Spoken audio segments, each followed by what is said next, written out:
Chapter 288. Nobody expected that so many things would happen in the spring of the new year right after the end of the war against the Beastmen in the Northlands. The consecutive events that followed were destined to effectively change the world situation for a long time to come. When did these changes begin?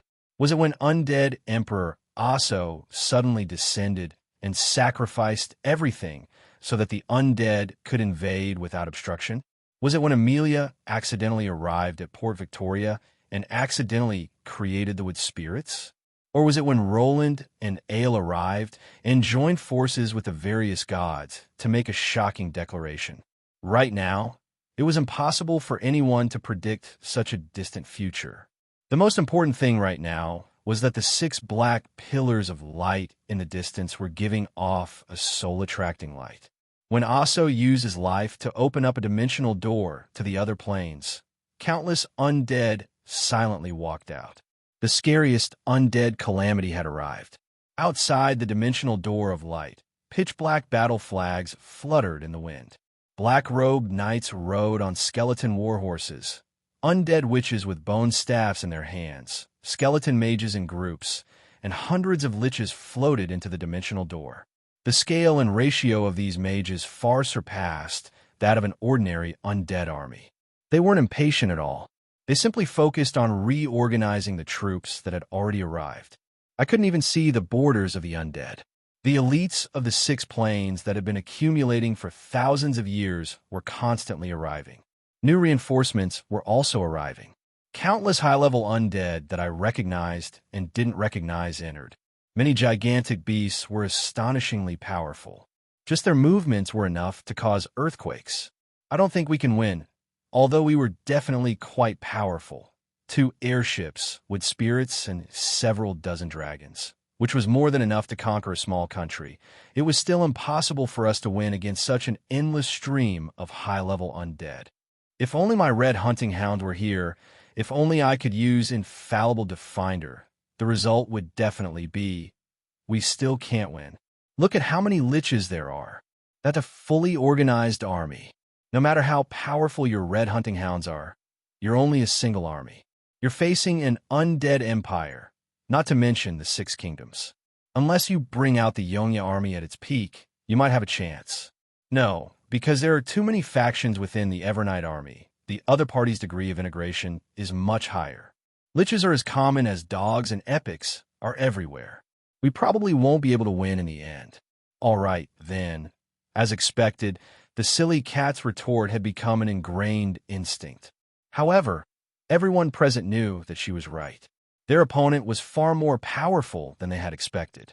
When the ancient undead country reawakened and chose to return to the mortal plane, such an opponent was no longer something that a single person or army could deal with.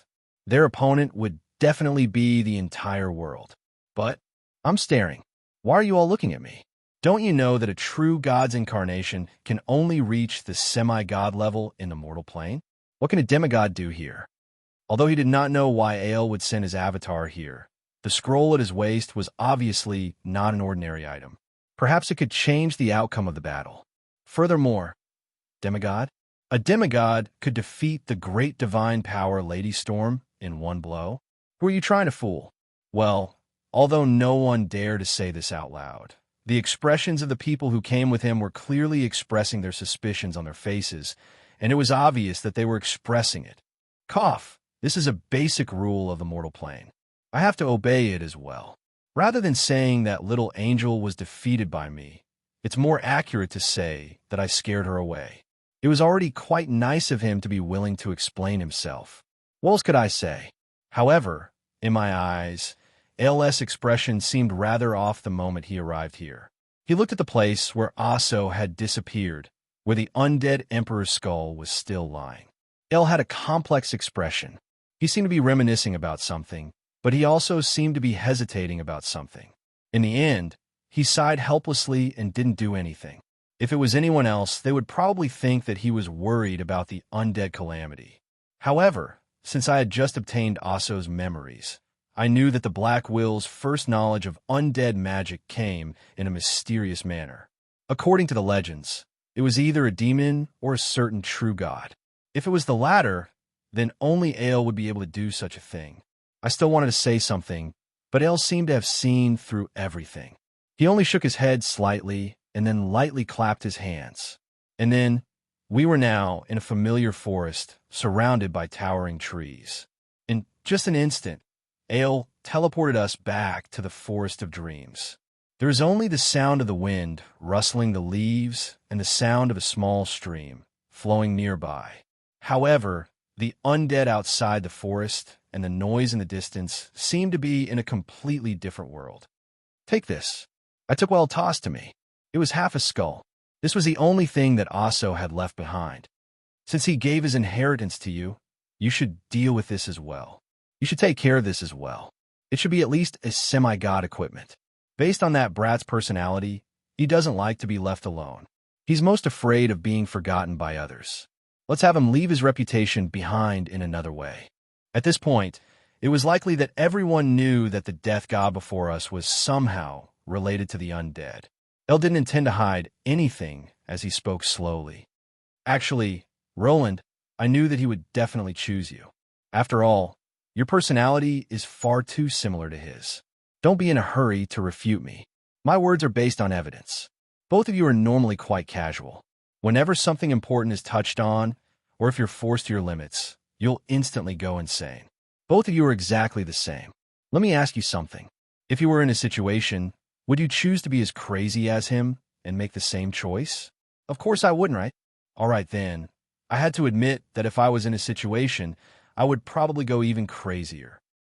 More importantly, the two of you seem quite realistic, but you're actually both idealists who believe in your dreams. You even have the power to turn dreams that others don't dare to believe into reality. Do you really think that he doesn't know about everything you've done in the Northlands? He's already acknowledged you. Since he chose you in the end, properly accept his present. I silently nodded as I put away the half of Roland's skull that had already transformed into a mercury-like substance. As for the even more precious inheritance, it was now stored in my mind. Nobody would be able to steal it away from me. Now that I thought about it, I felt a lingering fear. After all, from a certain standpoint, if I hadn't actively provoked Ale, hadn't stepped on the brakes, and truly succeeded in creating an undead country, perhaps I would have ended up just like Aso. But what about the undead outside? Although I didn't know who this seemingly powerful young man before me was, nor did I understand why the atmosphere had suddenly become so heavy, while everyone else was abnormally silent. Little Rosa only cared about whether or not her home would still be threatened. Undead? Does that have anything to do with you? Do you have any way of stopping them? Could it be that you intend to have a final battle against the undead? El was quite interested as he looked at Little Rosa. After all, it had been so many years, and it was rare for Aichi to have a new species. The world had become even livelier than before. Of course it's related. If they use forbidden spells to attack the forest again. All right then. Little Rosa immediately blushed. Since she had received Amelia's knowledge and inheritance, she only needed to think about it to realize that there was no need to ask such a question.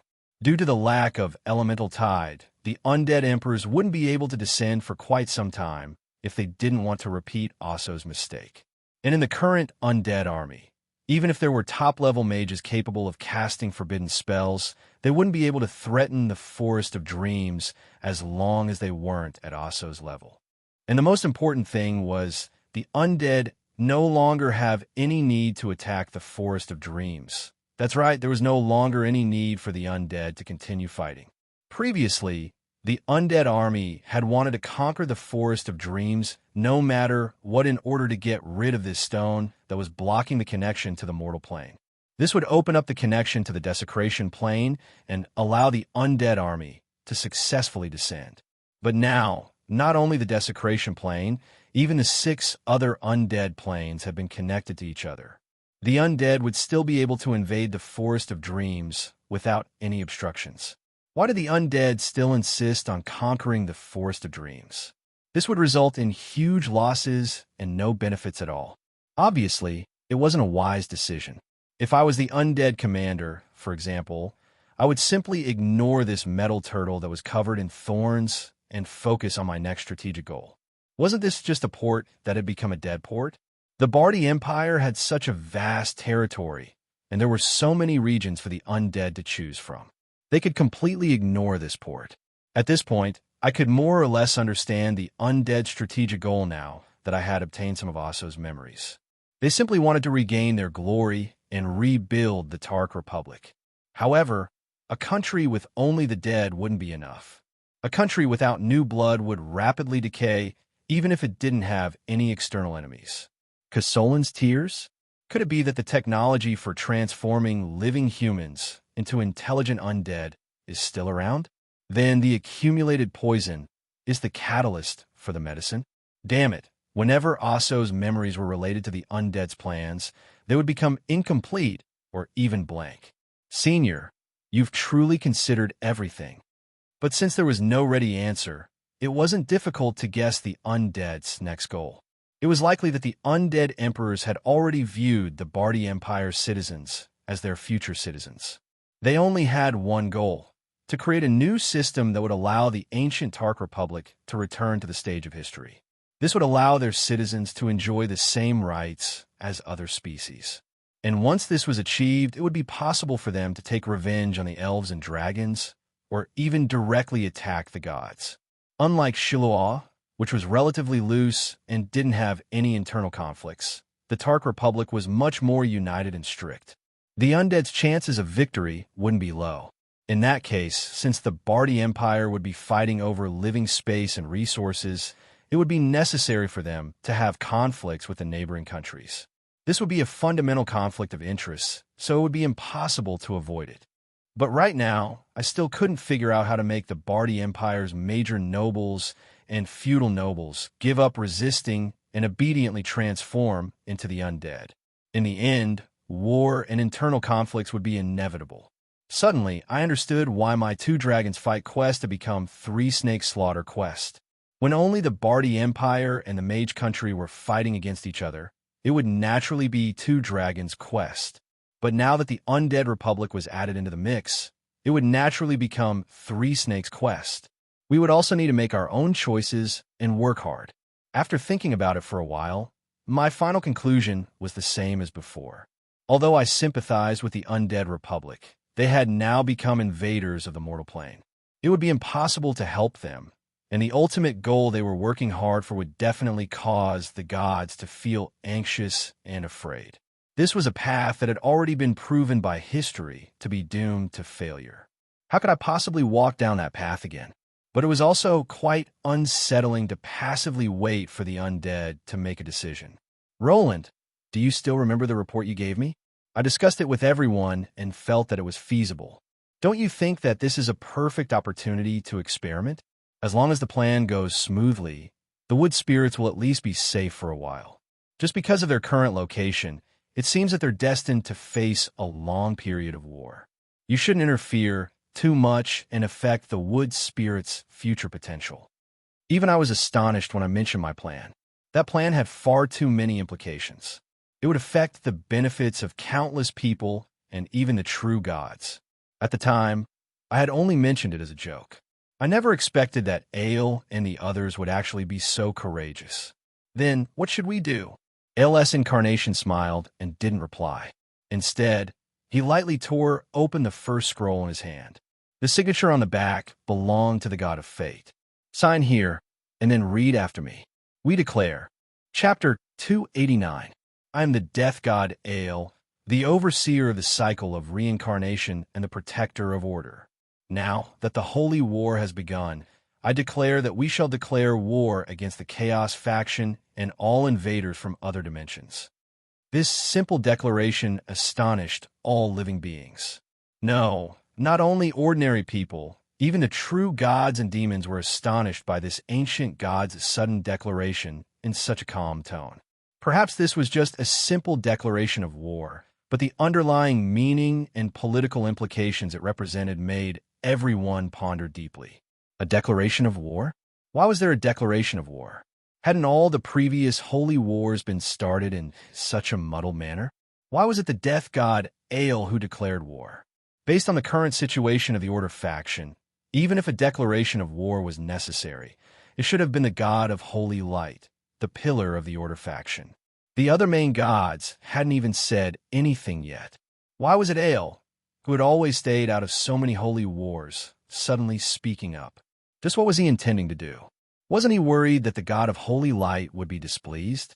Right, he even used the word we, which meant that apart from him, who else could it be? Could it be that the gods were fighting amongst themselves? Could it be that the true gods of the Order faction were already beginning to split? Just the first declaration alone was enough for the sharp-witted to notice that a storm was brewing. But if one looked deeper into it, it would be an unimaginable fear. I nodded in agreement.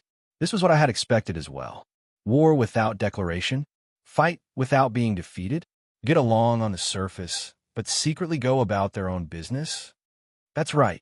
There's no need for us to directly cause trouble with the god of holy light and his follower gods. All we need to do is fight for the right to speak in the holy war. Only I am righteous, and those who are just receive help. In the midst of chaos, the one with the loudest voice is the righteous one. Only those who have the right to speak are the righteous ones. Since this is a script where evil is defeated by justice, we need to think of ways to become the side that represents justice and morality. This declaration of war was the first step in fighting for public opinion. On the surface, it showed the ambitions of the Ale faction. This seemingly meaningless declaration of war was actually using the holy war as an excuse to raise the flag of the Ale faction. Thus, an Order faction that was different from the god of holy light was born. Yep, on the surface, ALS side was still on the Order side, but on the inside, it was obvious that they were fighting each other. So what was the point of Order? Even if he wasn't on the Chaos side, he was at least on the neutral side. However, merely raising a flag was definitely not enough. No one was willing to board a dangerous ship that could capsize at any time. Everyone knew which side they should take in the face of the Holy Light faction's super powerful strength. Even though the Holy War wouldn't erupt anytime soon due to the Holy War, it was obvious that we were at odds with the God of Holy Light system. If the God of Holy Light won the Holy War in the future, it was almost certain that there would be a great battle. That's why we need to use this Holy War as an opportunity. Not only do we need to take the initiative, but we also need to strengthen our own faction. At the very least, we need to be on par with the Holy Light faction. These words seemed rather contradictory. If the ship wasn't large and stable enough, it wouldn't be able to attract customers, and if there weren't any customers, it wouldn't be able to gather enough money to buy a large ship. However, I knew a way to resolve this contradiction. Have you heard of Amway? No? That's great. Cough. Wait. We're not as overboard as Amway. We're not spreading the word. At the very least, we're doing direct sales. All right, simply speaking, all we need to do is make our customers believe in us and spend money to buy various ship parts for us. It's the equivalent of raising funds to buy a ship. Once they've invested enough money and shares, when their interests are aligned with ours, they naturally won't be able to leave the ship. But how exactly should I do this? Actually, it was quite simple. I had a ready-made example right here, my deceptive system. When it came to making others fall into a pit, who could possibly compare to this deceptive system that had made me fall into a pit for several hundred years? All we needed to do was give everyone a system, and then the neutral true gods would naturally have the right to speak. Everyone would then fight for them, and then pay the price in return, gradually growing stronger. This was the so-called dragon proudly raising plan. That's right, as the war progressed, the current holy war in the game's history was destined to be the last holy war. The enemies kept growing stronger and stronger, making it so that even the cheat-like players couldn't keep up with the speed of growth. In the end, they all died on the endless path of conquest. But when I looked back at the game's history, I felt that this was only natural. For quite a long period of time, these outsiders didn't have any sense of belonging to this world.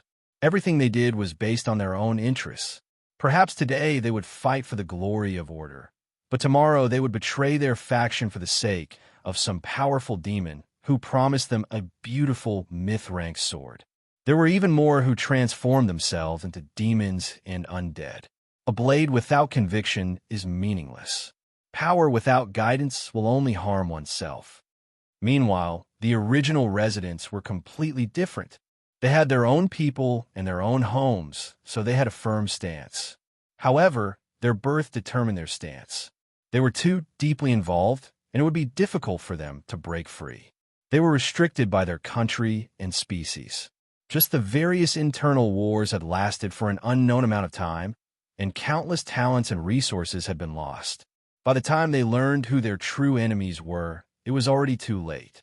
Not only that, due to all sorts of rules and regulations, their growth speed was also limited. They were unable to keep up with their increasingly powerful enemies, and the further they progressed, the more powerless they became. In this real world, there were no players who didn't have a stance to speak of. The original residents were our only hope. However, just them alone wouldn't be enough. That's why we need to give them the direction of our swords. We need to give them a shortcut to growth and give them the possibility to jump out of their own narrow-mindedness. This was the strategic goal that I mentioned in my report. As long as we accomplish this, the original residents would transform into our swords.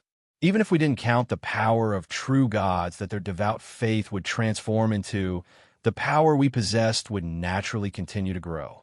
Inconceivable? Impossible to control? Just like what my system had done to me, that would be enough. Although there was indeed no other system in this world, we had a true God. If my system could do it, wouldn't a true God who was connected to the foundational dimensional laws of He be able to do it? I'm the God of fate, Catio, the weaver of fate, the guardian of order. I declare that I shall declare war against the Chaos faction and all invaders from other dimensions. When that golden scroll was opened, Catio's declaration echoed throughout the endless land. However, the truly important part came after he made his stance clear. I am the goddess of moonlight Patricia, the guardian of the night, the guardian of order.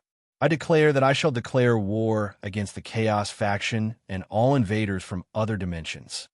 Another silver scroll was torn open, and yet another powerful god made a declaration. A gentle female voice also made a sonorous declaration of war. We shall be responsible for guarding and supervising the Chaos faction. We shall mark all invaders from other dimensions and villains of chaos. All brave individuals who fight for justice and order shall be rewarded by the order gods. 2 divine power scrolls, 1 gold and 1 silver, transformed into pure divine power. The 2 divine power blended together and transformed into a divine power forbidden spell that became a pillar of light that reached the heavens. The next instant, even though it was still daytime, boundless moonlight descended upon this place. It's dark. The galaxy, how is this possible? Under the combined forbidden spell of 2 powerful gods, the entire world was covered in darkness. A beautiful galaxy appeared before everyone's eyes. Nobody dared to ignore such a declaration anymore. In the god of fate's palace, Catio untied the fate web that had already been weaved. The fate web that had lost control collapsed into numerous knots, which then dissolved into numerous threads of fate. All fates became intertwined, and all fates became unknown. From this moment onwards, nobody would ever be able to use prophecy magic again. Everyone's future became unpredictable. The moment that Catio lost control over the threads of fate, his divine power greatly decreased. He directly dropped from a powerful god to a mid-level god, and was still dropping. Meanwhile, the same thing was happening in the goddess of moonlight's divine domain. This was where starlight gathered. The goddess of moonlight, whose divine body had mostly transformed into moonlight and starlight, was now at her weakest.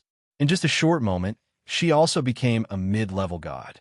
Tens of thousands of years of accumulation had gone down the drain, and the 2 true gods had almost become enemies with the god of holy light. Since these 2 true gods had paid such a heavy price, it was only natural that they wanted even more. The divine power that they had lost intertwined and started to weave a starry web that covered the entire world. They would become omnipresent observers that would sense this world. Meteors streaked across the sky. Countless stars flashed furiously, and all intelligent creatures felt as if they were being watched. Countless thin threads spread out along with the divine power, while the gray stardust landed on the undead outside the forest that were currently entering the mortal plane. Red insignias representing calamity were imprinted on the undead's bodies, while the residents of the mortal plane had blue starlight insignias on their foreheads. This starry web, created by the power of fate and moonlight, was a perpetual forbidden spell. From now on, anyone who entered this plane would touch the starry web. Any existence that entered this plane without permission would be imprinted with an insignias of insignias. These insignias didn't have any offensive abilities. Their only use was to mark those non-order residents and point them out on the maps of the major churches. After the two true gods paid a tremendous price, the starry web was completed. From now on, their priests and holy temple knight would be able to use all sorts of guidance and exploration-type divine arts through the starry web. Nobody would be able to escape detection under the omnipresent starry web. This was also the main point that I mentioned on the first page of my report. First, what we need to do is to point out who is the mortal plane's enemy and who is the mortal plane's friend. This was the first and most important step to take. Yep, it'll be best if we can use a divine forbidden spell to imprint it permanently. Although we'll have to pay a high price, only then will we be able to obtain a high level of authority. This will also allow people to trust the truthfulness and neutrality of the spell. Right? Don't forget to leave a backdoor to control it. Once everyone believes that the target we're pointing out is the true enemy. Haha. At this moment, even Ale himself heaved a sigh of relief. Although the starry web would take many more days to complete, this was the best he could do to stop it now. Soon, the starry web would become a part of this world's foundational natural laws. By the time the main gods realized this, apart from killing the two true gods, there would be no other way to stop the starry web's existence. And if anyone wanted to find trouble with the two true gods who would recover their divine power through hibernation, they'd have to ask Ale himself first. From today onwards, the three true gods' divine realms would be linked together. Ever since ancient times, Ale would no longer fear any god's challenge. And right now, in the Forest of Dreams, I was admiring the dazzling starlight and reading the lines that Ale had prepared for me. I pretty much knew what I needed to do, so I spoke up. I am Womians, the god of law and contracts, the overseer of law, the protector of order. I declare that I shall declare war against the Chaos faction and all invaders from other dimensions. I am Benny, the guardian god of craftsmen and dwarves, the discoverer and researcher of new techniques, the protector of order. I declare that I shall declare war against the Chaos faction and all invaders from other dimensions. I am Bana, the goddess of wealth, the wielder of wealth, the protector of order. I declare that I shall declare war against the Chaos faction and all invaders from other dimensions. One main god, two powerful gods, and three mid-level gods. Just the power that Ale was currently displaying was enough to make it so that no faction would dare to underestimate him. Fine then, I guess that he now had one main god and 5 mid-level gods. But this definitely wasn't the entirety of Ale's forces. It was likely that nobody knew what else Ale had under his command. At this moment, I took a deep breath. I knew that the entire world would change as I spoke my next declaration. As the creator and overseer of the contract, all those who wish to fight for justice and order may sign a contract with me, becoming a warrior who protects their home and order. No matter what your status or identity was in the past, after signing the contract, you shall become comrades and brothers who will help each other. Those who betray the dimension and allies shall be punished by the contract, while those who fight for the dimension shall be rewarded by the gods according to the contract. After I finished my declaration, Benny, the god of craftsmen, spoke up once again. And in order for the contract to be successfully carried out, all contractors may receive a hero's armband from me. This armband will record the warrior's combat achievements and experiences, and use this to calculate the justice points the warriors receive. The first batch of 100,000 justice points is limited. First come, first served. As for the second batch, wait until I'm free. Benny had been born as a dwarf. His voice was sharp and ear-piercing. which was unique to dwarves. Even though he was a true god, he still had the dwarves' mischievous personality. As the protector of wealth, the justice points that represent honor and wealth shall be exchanged with me for the gods' precious treasures, treasures that have existed for tens of millions of years. Our treasure trove is quite abundant. The fountain of eternal youth, myth-ranked god equipment, fine wine, beautiful women, royal nobles, and even the chance to ascend to godhood. Anything you can think of, we have it. But we don't accept debts. We only accept cash. The goddess of wealth Baana's declaration was quite personal, but it was actually the most important part. Why would others risk their lives for you if there were no rewards or rewards? And the Ale Divine system had also invested quite a bit. Just a glance at the items that could be exchanged for made me want to rob them. All right then, at this level, it was likely that everyone could tell that while others treated this game as another world, I treated this world as a game. Since there were no cheat-like players in this world, I might as well create more of them. Dragon Mass Production Plan. What's the scariest thing in this world? It's the main character's Dragon Mass Production Plan. Why are all those legends filled with undying cockroaches? That's because those who aren't strong enough will all die on the way. So naturally there won't be any legends. This time, the first batch of 100,000 justice points will be released. Let's see how many main character lives there will be. Bosses tremble in fear. The Footman Army is coming. Chapter 290. If life was a game, then it would definitely be a terrible game that wouldn't sell. By Roland. If the world of HE was a game, then it would definitely be a super piece of SH*T that would make people want to kill the designer's entire family. By Roland. The world wasn't balanced at all. Life was full of hardships. Hard work could change one's fate.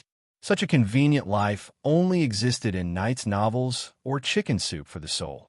The reason why the legendary legends of heroes were so widely spread was because their experiences were inconceivable and eye-catching.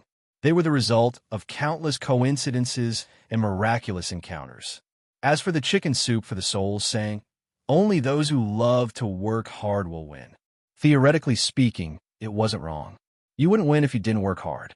It was probably just that objective conditions, innate conditions, personal background, the direction and method of working hard, the steps to achieve your goal, the 99% chance of failure, and so on were left out. All right, that basically didn't count as much. Probably all that was left was a name and the result of success. If everything could be settled just by having a good attitude, then the rules of the world that were so convenient would be unacceptable. There was no such thing as fairness in this world. Even if a dragon with a golden bloodline slept all day, it would still be able to easily crush an ordinary gold-ranked human when it matured. No matter how hard an ordinary human worked, they would still be unable to defeat a beastman warrior of the same rank. Yet, beastman warriors had obvious physical advantages and excellent combat instincts. It was also generally easier for them to advance in rank compared to humans. Wouldn't it be fine if they were all humans? At the very least, there wouldn't be a huge difference between humans of the same race, right? But in reality, it was the exact opposite. The difference between humans of the same race would be even greater. The knowledge and funds needed to become a mage were definitely not something an ordinary rich merchant could afford. If you were a genius, well, there wouldn't be much of a difference. Geniuses would grow faster, but they would need more resources in a short amount of time. No matter how much of a genius you were, you would still need magical knowledge, magical materials, and magical books.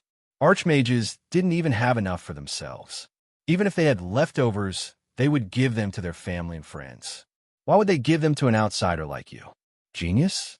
As long as the population was large enough, there would be no lack of geniuses and eccentrics in this world. That was why, unless one was incredibly lucky and was accepted as a personal disciple by a master who didn't lack money, or became a prince or a major noble of some country, a young mage's path of learning would be quite pitiful. Many would risk their lives to earn school fees while they were still newbies. Marguerite was the most obvious example. She was born as a commoner and spent a considerable amount of time adventuring. The money she earned wasn't even enough for her research, so she grew up with experiences like robbing, stealing, swindling, and so on. Back then, Fine, let's not talk about Amelia and Heloise. Even a semi-god mage like Amelia was having a headache over research funding, let alone an ordinary mage. Their ability to earn money was directly proportional to their magic level and equipment. This was the case for mages who needed funds. Would warriors and other classes be better off? It was the exact opposite.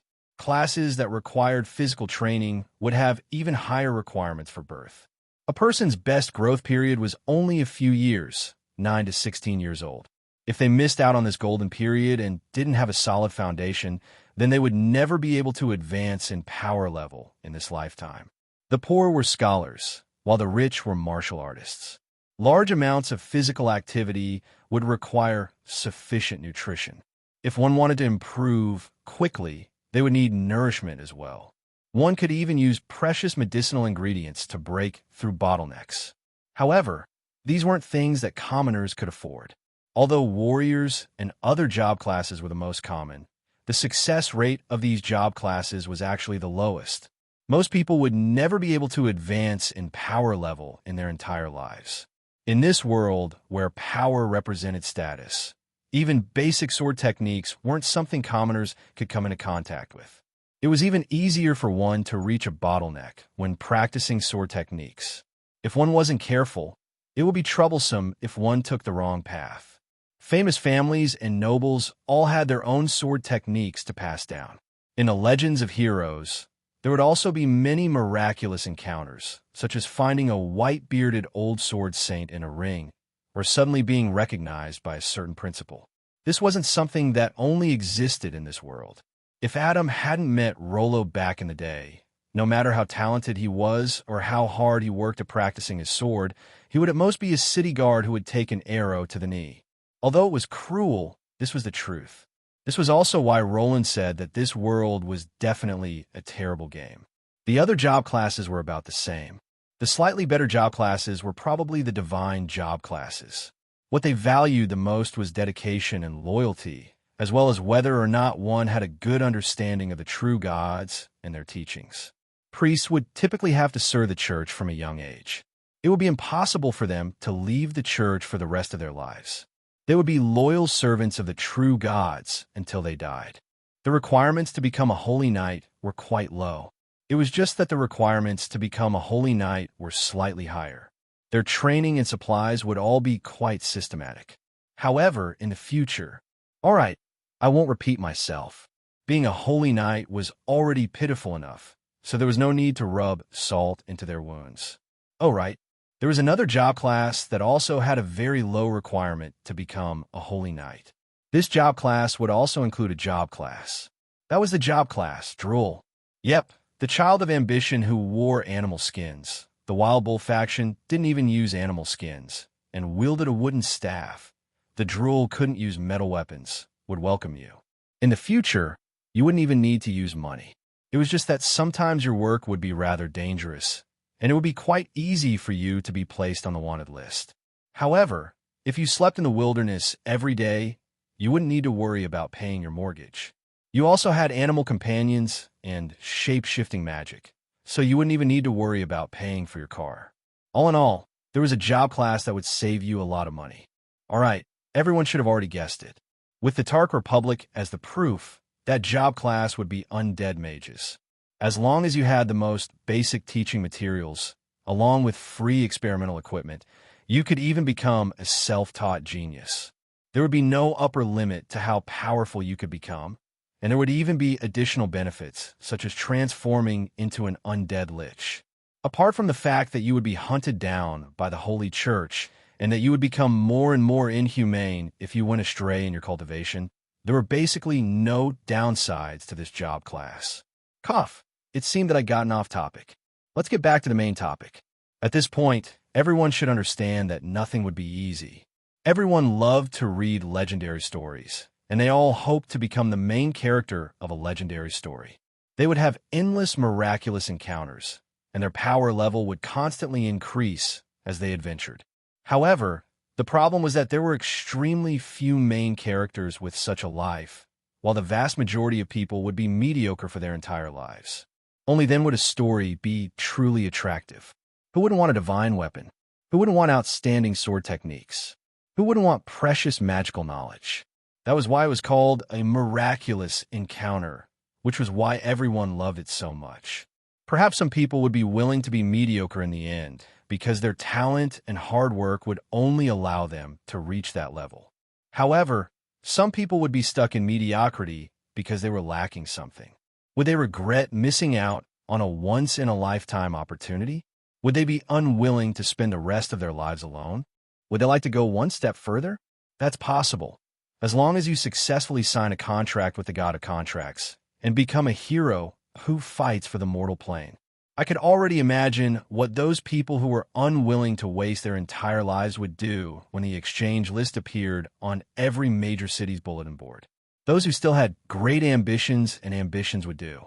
Your talent in martial arts was poor. You missed out on the golden period of cultivation. Take a look at the marrow, cleansing holy water left behind by the great demons. After drinking it, I guarantee that not even the barbarian tribe leader or beastman royalty would be able to learn martial arts faster than you. Dear, it only costs 1,000 justice points. You don't have a great teacher to guide you or powerful martial arts. Dear, you're so lucky. This is the 18 dragon subduing palms and Gandalf's divine staff. It only costs 100 justice points. Only 100 justice points. You want to learn magic? The draconic mad curses also costs 100 justice points. What? You've already been stuck at the peak of the silver rank for 10 years. Why don't you try this elven spring? It only costs 10,000 justice points, and you'll be able to break through your bottleneck within 3 months. It's a little expensive, but think about it. You're a gold master, a master. From now on, even nobles will have to lower their heads and call you a master whenever they see you.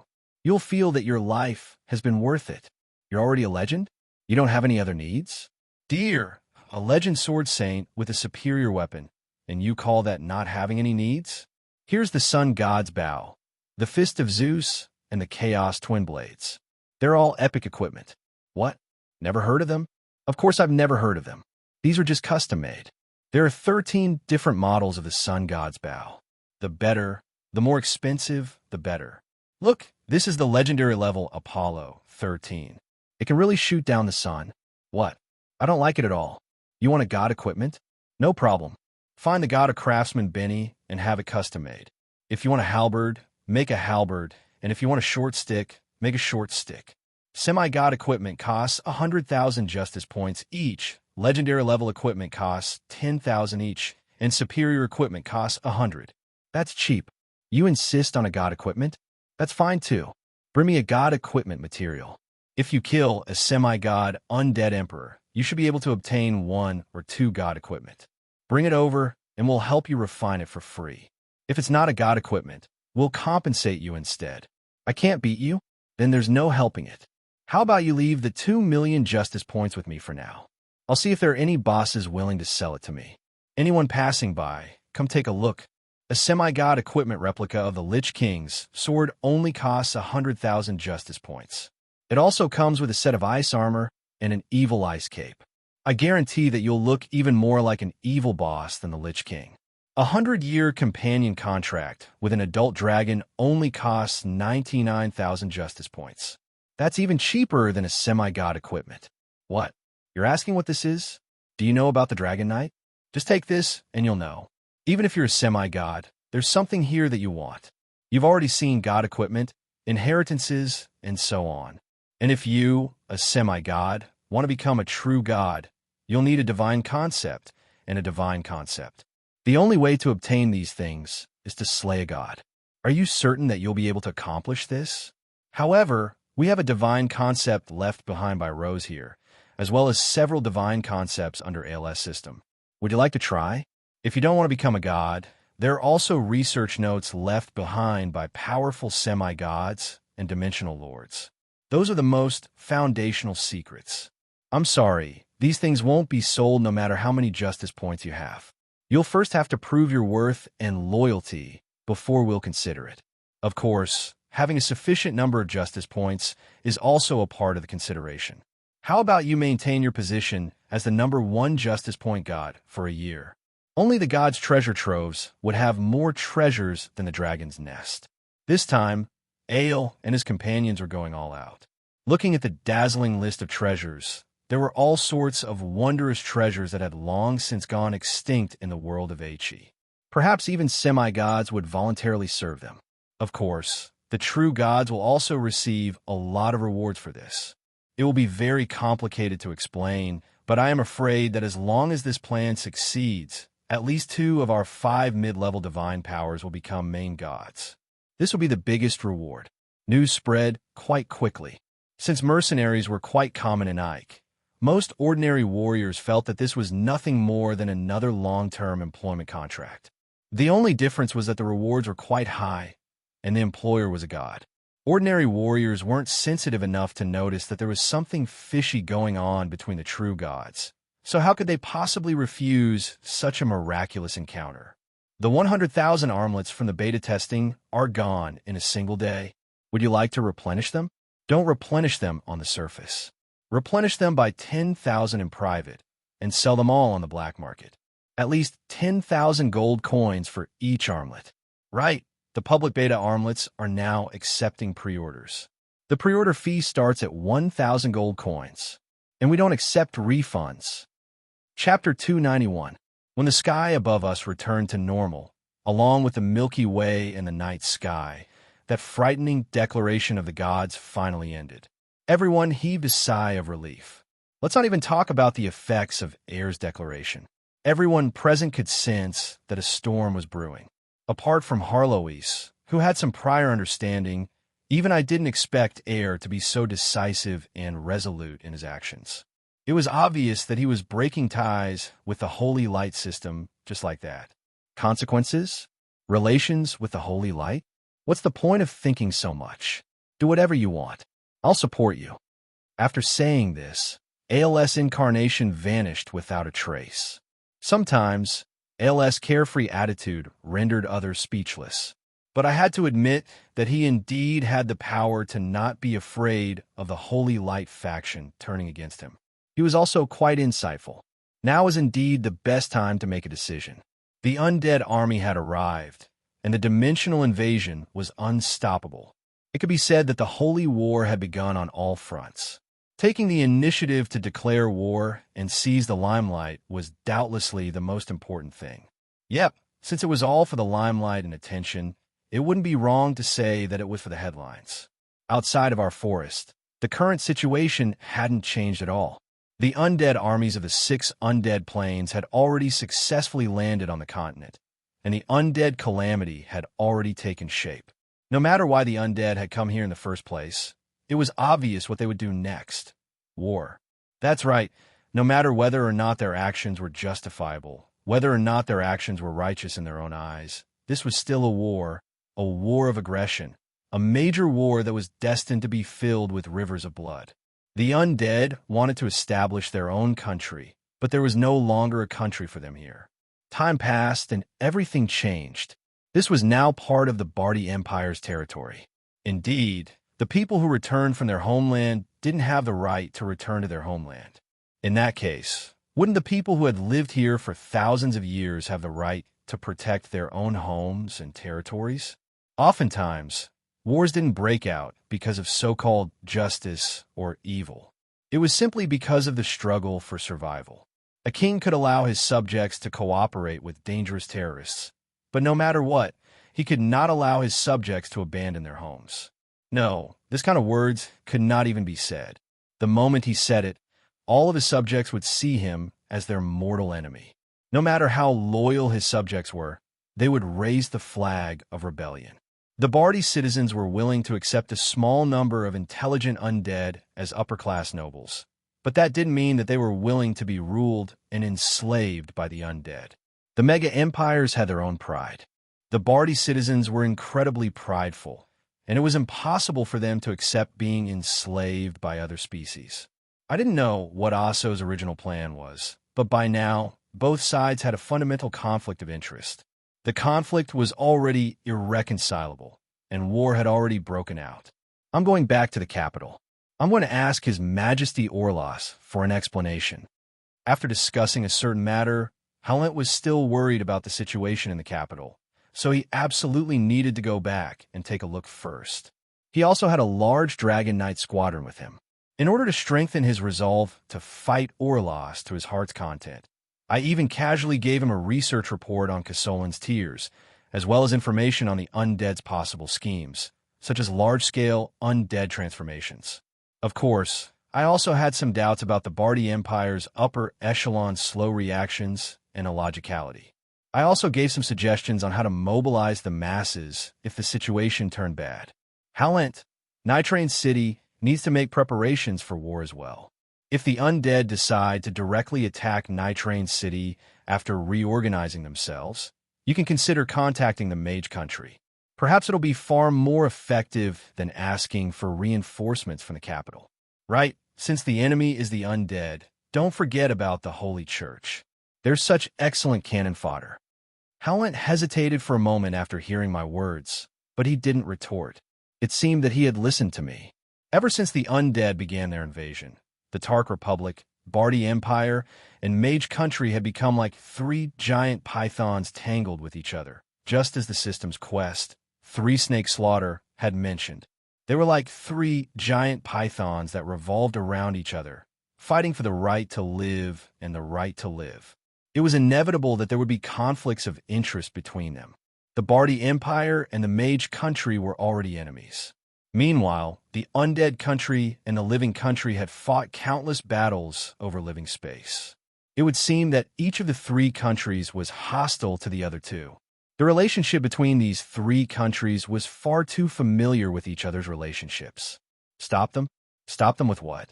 To use an old saying that might not be appropriate, in front of the wheel of history, anyone who tried to stop them would be like a foolish mantis trying to stop a chariot.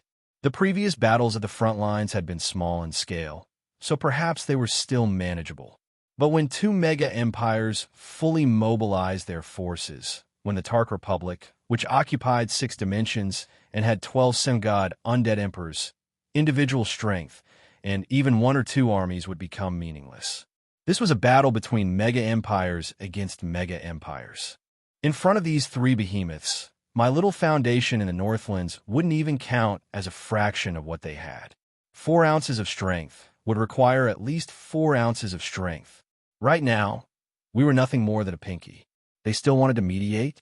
Wait until they had sacrificed enough to prove that they couldn't defeat their opponents in one fell swoop.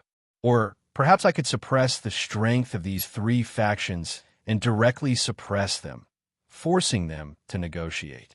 Of these three factions, Tark's undead were dishonorable invaders, as well as the mortal plane's enemy. And if they successfully entered the Bardi Empire, no matter if they massacred the Bardi Empire to create an army of reinforcements or a large-scale transformation of the undead, none of these would be acceptable to the mortal plane's residents. Peace was what everyone wanted, but it seemed that it wouldn't be possible in the near future. In that case, let's first preserve a seed of peace. Perhaps Aso had already seen through everything. Perhaps he had another reason for giving me these memories. Perhaps he wanted me to act as a third party when the situation permitted me to. And as Womian's god envoy, as well as a former undead emperor, I would likely be the most acceptable mediator for both sides. The best result that Aso expected would be to take over more than half of the Bardi Empire's territory, and then mediate to achieve diplomatic peace with the other factions. However, this goal would probably be unacceptable to the Bardi Empire, nor would it be acceptable to the citizens and nobles who had lost their land and loved ones. In that case, Aso would need to have a proper battle and use strength to make the Bardi Empire accept this. The undead were still constructing defensive structures and organizing their armies. Judging from the undead's current behavior, it was quite obvious what they were going to do next. They would do their best to gather their troops and prepare for a major battle without disturbing a third party. And once they finished their preparations, with the speed at which the dimensional door reinforcements are increasing, it's only a matter of time before the current territory becomes insufficient. If the undead begin to expand their own territory, the Forest of Dreams in the west and Nitraine City in the east will likely become the front lines of this war. Perhaps both sides will become quite lively. From a certain standpoint, not only was Halen's preparations correct, they would even play a critical role in the future.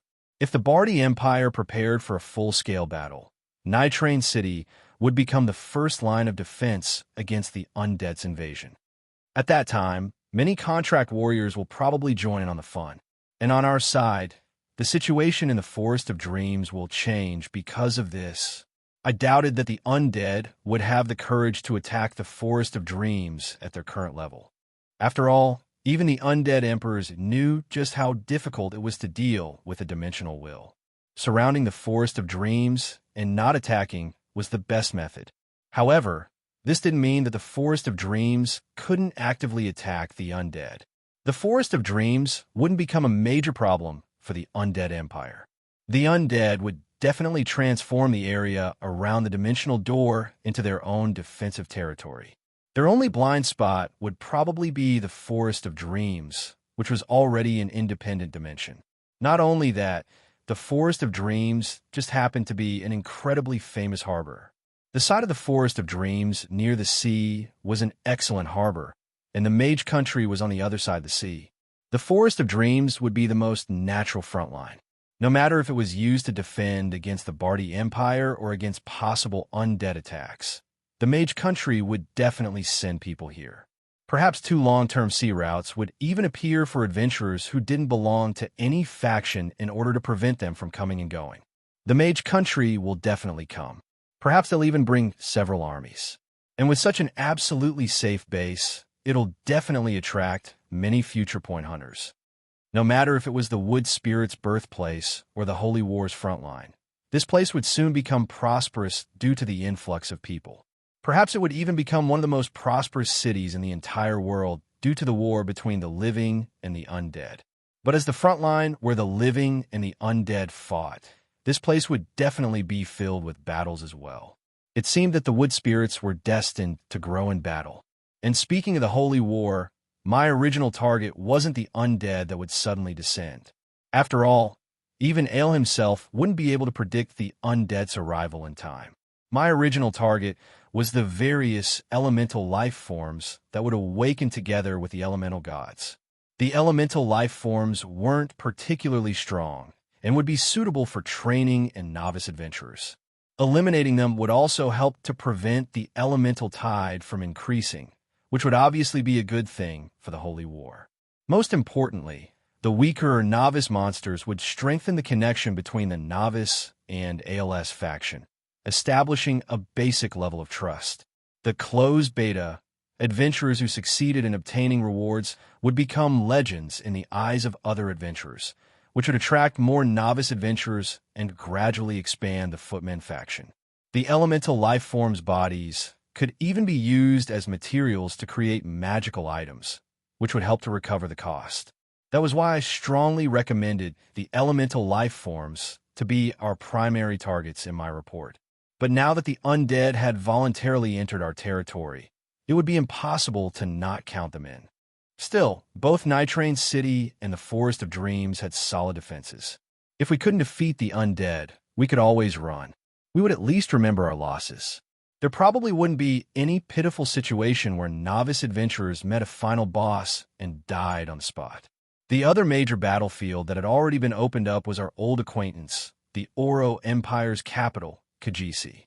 The Sea Tribe that was currently engaged in a tug-of-war with the humans. The Sea Tribe worshipped Lady Storm, which was obviously the Chaos faction.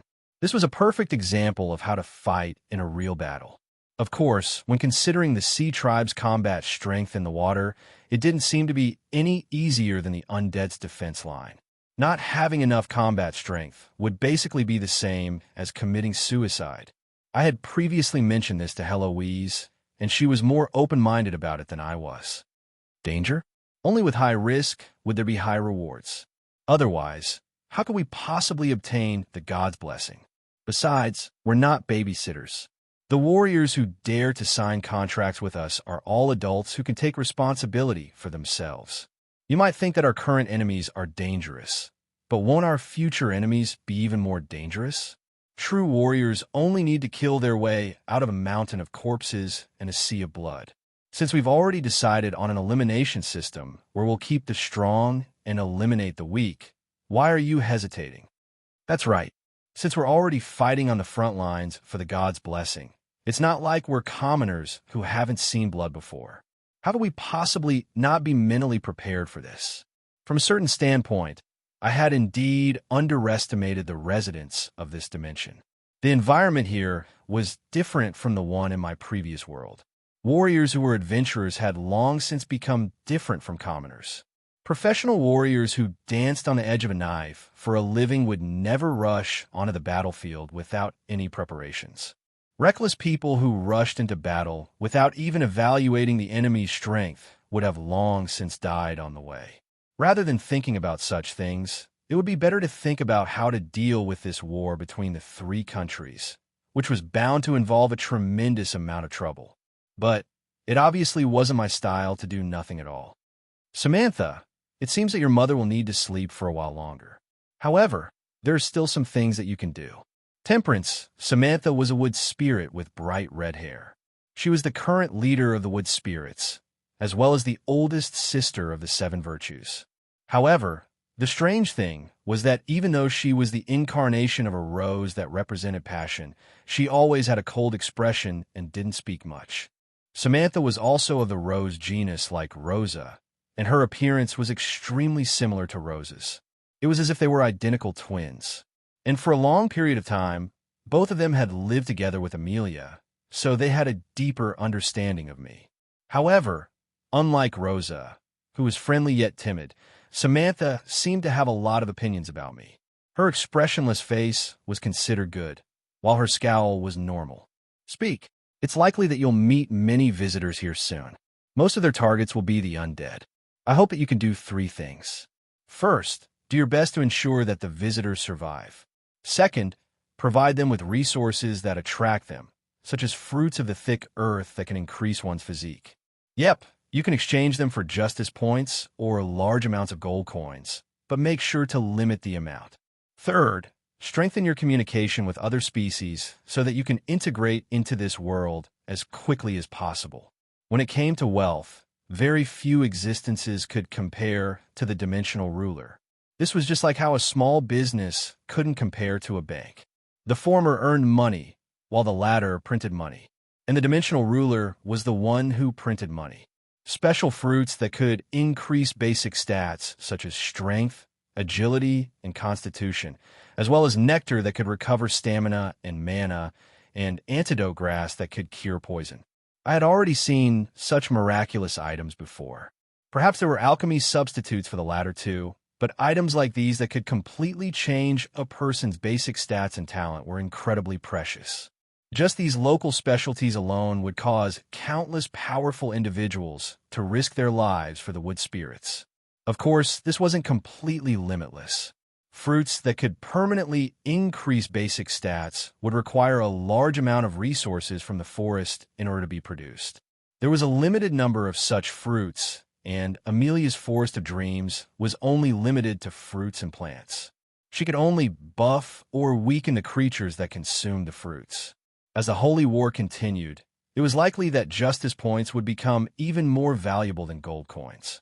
Perhaps the goddess of wealth would become even more powerful just by relying on this new concept of justice points and prosperous commerce. And this was only the beginning. I estimated that every single true god in the Ale faction would benefit from this mission.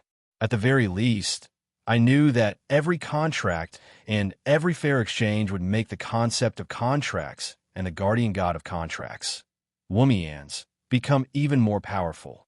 And after Wumian's declaration, the number of devout believers in Wumians would increase day by day. Most of the other true gods were the same. This is destined to be a long battle. Don't let your brave warriors die in vain. This is also for your mother's sake. I wasn't lying. The blood, flesh, and souls of those who died in this land would become nourishment for the Forest of Dreams. As long as there were enough sacrifices for this bloody battle, not only would Amelia awaken, she would become even stronger than before. That was because, in a way, the entire Forest of Dreams was her physical body, and the wood spirits were all her symbiotes. Samantha nodded her head in agreement. I heaved a sigh of relief as I watched Samantha silently leave. This little brat's expression when she looked at me was far too vicious. The resentment and anger in her eyes made me feel uncomfortable, as if I really owed her something. Whenever I thought about how all these little brats had probably seen me in the past, I felt a mysterious sense of guilt, which made me feel like I was a bad father who hadn't paid their child's upbringing fees. Sister Samantha is so happy. It seems that she's really happy that father wants her to help him with something. Little Rosa jumped out to make fun of her older sister. What? That scowling face was actually happy? I was greatly shocked and hurriedly asked Rosa how she could tell. Father, you can't tell? Don't just look at my older sister's expressionless face. She's actually quite happy inside. Look at the vines behind my sister's head, jumping up and down, just like a puppy's tail. Wah. All right then. Vines suddenly reached down from the trees and tied up Rosa. But when I saw the blushing older sister not far away, I felt like I could understand what these little brats were thinking. Meanwhile, next to a small stream, the first man-made structure in the Forest of Dreams had just been completed. It was a small stone court that was only 400 or 500 square meters in size and had 7 or 8 rooms. However, there was an emblem of a scale placed in front of its door. That's right, this was the Church of Law's branch church and court in the Forest of Dreams. Apart from providing some justice points for future contract warriors to exchange for, it was also a place to spread the teachings of the God of Law. In fact, it was even a place for law job classes. As the divine concept of contracts became more and more complete, not only would traditional business transactions use contracts, adventuring partners and mercenary forces would also come to the Church of Law. Team contracts also became a bestseller. As the branch church of the Frontline Church, its first regional bishop would naturally be incredibly important. She was, Kolos, are you ready? Yep, those wood spirits are quite easy to communicate with. They also understand law quite quickly. I estimate that it won't be long before our church will have its first batch of wood spirit law job class members. She had a smile filled with happiness. Apart from the fact that she would be able to do her favorite work in the elves' favorite forest, it was even more because the wood spirits had agreed to help her create a special plant potion that would change her physical constitution. All right then, everyone probably knew what that potion was. It would be nothing more than a plant version of the spring of a drowned man. This indeed matched the abilities of the Forest of Dreams. However, the rules had already been set. Even Kolos would have to earn justice points to exchange for this potion. And if she wanted to specifically research and develop this potion, she would probably have to pay an additional research fee, which would be quite a large sum. As I looked at Kolos, who was smiling brightly and busily going up and down, I didn't tell her the truth that would lower her morale. Reinforcements from the Church of Law will arrive soon. With your popularity in the Church of Law and your strange fan club, I feel that even if you're willing to spend 10,000 justice points to research and develop that potion, your colleagues will be willing to spend 30,000 justice points to stop your research and development. Even if you succeed in developing the spring of a drowned man, the Church of Law will have long since finished developing the spring of a drowned woman. Chapter 292. A white-winged, bird-shaped magical pet slowly descended with a long-awaited letter. It's finally here. The contents of the letter were quite simple. There were only 2 lines. It's done. The official invitation is included. Come early. The letter was a reply from my old classmate, Cade. I definitely had to go to the Mage Country's Cloud Tower, but I had to pay attention to how I would get there. Going by myself and being invited to the Mage Country's Cloud Tower were 2 completely different things. That was why I wrote Cade a letter not long ago and asked him to help me communicate with him. I revealed some information so that the Mage Country's Cloud Tower would officially send me an invitation. There were some things that I would need to discuss with the Truth Overseers. However, not only were there old friends, there were also many mortal enemies who wanted to kill me. It was necessary to have the identity of a diplomatic envoy in order to have an equal, peaceful communication platform. Not only that, the identity of a diplomatic envoy was real. The Wood Spirits and the Forest of Dreams were definitely going to establish diplomatic relations with the Mage Country. Not only that, the envoy was an old acquaintance of mine. Rosa, Why are you the one going? What about your older sister? She doesn't want to go, so she left it to me. My younger sister Jill is the same. She said that we shouldn't look for her unless there's a war. I thought back to Samantha and Jill. Samantha cherished money like gold and had a poisonous tongue, while Jill seemed to be a battle maniac. Neither of them were suitable to be diplomatic envoys. In fact, little Rosa, who always had a smile on her face, was the most suitable one. When I first arrived here, Rosa was the one who personally received me. Her pure and cheerful smile was indeed a treasure of diplomacy, especially since all the people I came into contact with were old virgins, old antiques. It was quite obvious that old things had an instinctive love for young girls. This was a major advantage for me.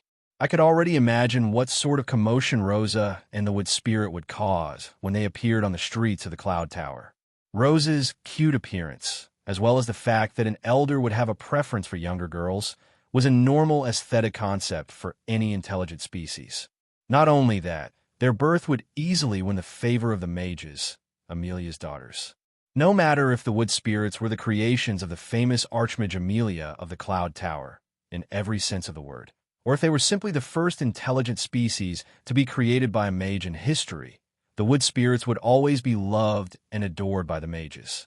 Of course, the fact that they all appear to be cute and lively little girls was also a bonus. For certain groups of people, this would be a huge bonus. What was wrong with being a pervert? A perpetually young wife is the dream of all men. Cough.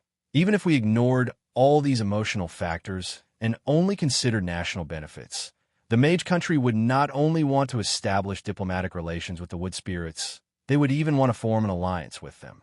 Although the Wood Spirits didn't have a large population, they were a new species that consisted entirely of silver species. Both their current power level and future potential were astonishing. With the Holy War right around the corner, how could they possibly refuse such a powerful ally? Of course, it was possible that the Wood Spirits would also have the ambition to spy on the Truth Overseers. Not every Truth Overseer would only pursue the secrets of magic. In that case, it would be the Wood Spirits' turn to display sufficient power. That was why I wasn't in a rush at all. The Wood Spirits' first appearance in this world would be incredibly important. Rather than hurriedly showing up and causing others to look down on them, it would be better to arrogantly show up late and leave a lasting impression. The Wood Spirits also had the potential to catch the attention of the world. They were a rare silver species. This was no longer the ancient era when silver species were common. In this era of iron, which belonged to mortals, humans with the iron bloodline were the true masters of the world. The number of silver species in the world could be counted on one hand. The most common ones were probably the 4 major superior elves. However, the superior elves were basically royalty and nobles of the various kingdom of the elves, so their numbers were incredibly low. The only species that were relatively numerous were the dark elves, but they had weaknesses such as being afraid of light. Not only that, after the dark elves had fallen from night elves to dark elves, their racial abilities were overly focused on the mage job class, making them less suited to the other classes. Some people believe that the Wood Spirits could only be considered a relatively strong bronze bloodline. All Wood Spirits were silver species, and in the Forest of Dreams, they were upper silver. In fact, they could even reach the lower gold rank with the help of magical plants and strengthened outer shells. This was my judgment of the Wood Spirit's potential, and Ale agreed with my judgment. That was to say, in terms of the average potential of their species, the Wood Spirits were already at the peak of all species in the world. Perhaps this wasn't obvious enough, but it was quite easy to see just how terrifying the Wood Spirits were when compared to the other species' basic stats. Standard Beastman Berserker template. Strength, 15. Agility, 8. Constitution, 12. Intelligence, 8. Main stat strength. Racial talent, Berserk.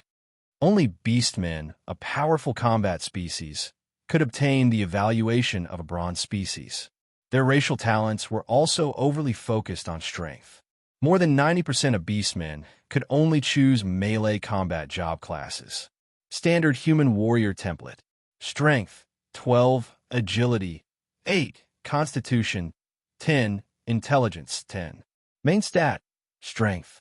Racial talent, none. This was an even more pitiful standard human template. The only advantage they had was that their racial talents weren't too obvious. They could choose any job class and wouldn't be limited by their racial talents. However, their future development would depend entirely on themselves. Ordinary humans had no bloodline at all. As for the silver species, it was quite ridiculous. Most people viewed the beastmen, Northland's barbarians, dwarves, and wild elves with the bronze bloodline as the limit of powerful combat species. However, there was actually another silver bloodline in the world that had always been overlooked, but was actually quite common: the giants. The most common mountain and forest giants would reach a height of 5 to 10 meters upon reaching adulthood. They would be considered a mid-silver rank species. Meanwhile, the stronger subspecies of the giants, such as the frost giants and flame giants, would all be at the upper silver rank species. The strongest subspecies of the giants, such as the cloud giants and lava giants, would all possess the racial talent of being able to control the elements upon reaching adulthood. They were also quite intelligent due to their natural talent in both magic and martial arts. They were a gold species capable of wrestling with dragons. Of course, there was also a tremendous difference in power level between the various dragon subspecies. The weakest white dragon would only be capable of melee combat before becoming an immemorial dragon. Their intelligence was no different from that of wild beasts. They were famous for being weak among the gold species. Meanwhile, the strongest dragons, such as the gold dragons and red dragons, would easily be capable of killing 3 white dragons of the same age. Rainbow dragons, power dragons, time dragons, and other legend-ranked dragons would be existences that even the gods would have to be careful when dealing with them. The strongest of the giants, the Titan giants, were said to be the creators of all giants. They were far weaker than ordinary giants. Nobody would object if the Titan giants were given the title of Double Diamond Bloodline. That was because the strongest of the Titan giants were capable of slaying gods. Fortunately, this world had long since stopped seeing the Titan giants. Of course, the legend-ranked dragons, which were equivalent to the Titan giants, were also virtually non-existent. According to historical records, the giants who rebelled against the gods during the immemorial Stone War were cursed by the god of wisdom, Kasodiego, to lose their intelligence. Naturally, they also lost all hope. The remaining giants who still possessed intelligence would usually hide away in some snowy mountain or the depths of magma. But I knew that, as the Holy War continued, these giants wouldn't dare to be lonely. Standard Mountain Giant Warrior Model. Strength, 19. Agility, 10. Constitution, 20. Intelligence, 3. 10. Main stat, strength. Racial talents, Earth Affinity, High Speed Regeneration, Stone Skin Armor, Earthquake, Rare, Curse of Mental Retardation, negative. From this, it could be seen that if it wasn't for the fact that the Titan giants had such low intelligence, their racial talents would be more than enough to crush all other species. The main reason why the Titan giants had always been treated as easy opponents, with 2 or 3 silver-ranked adventurers being able to easily defeat them, was because their intelligence was far too low. Not only would it be easy for the Titan giants to fall into all sorts of traps, it would also be impossible for them to improve their own abilities through job training. If the Titan giants could easily train in all sorts of martial arts, it was likely that an adult Titan warrior would be able to easily defeat a human gold rank. A Titan sword saint would be able to easily defeat a dragon slayer. Dragons wouldn't have been able to suppress the HE giants with only their racial talents. By the way, I should mention that at a certain historical moment, the fallen Titan giants returned the Titan giants' lost intelligence, making the Titan giants incredibly frightening. That expansion pack was called the Attack of One. 6 meters. Giants. Cough. I seem to have accidentally made fun of something again. Anyway, the wood spirits were also a silver species, so they didn't have the Titan giants' natural weaknesses. Their stats were also ridiculously high. Standard wood spirit model.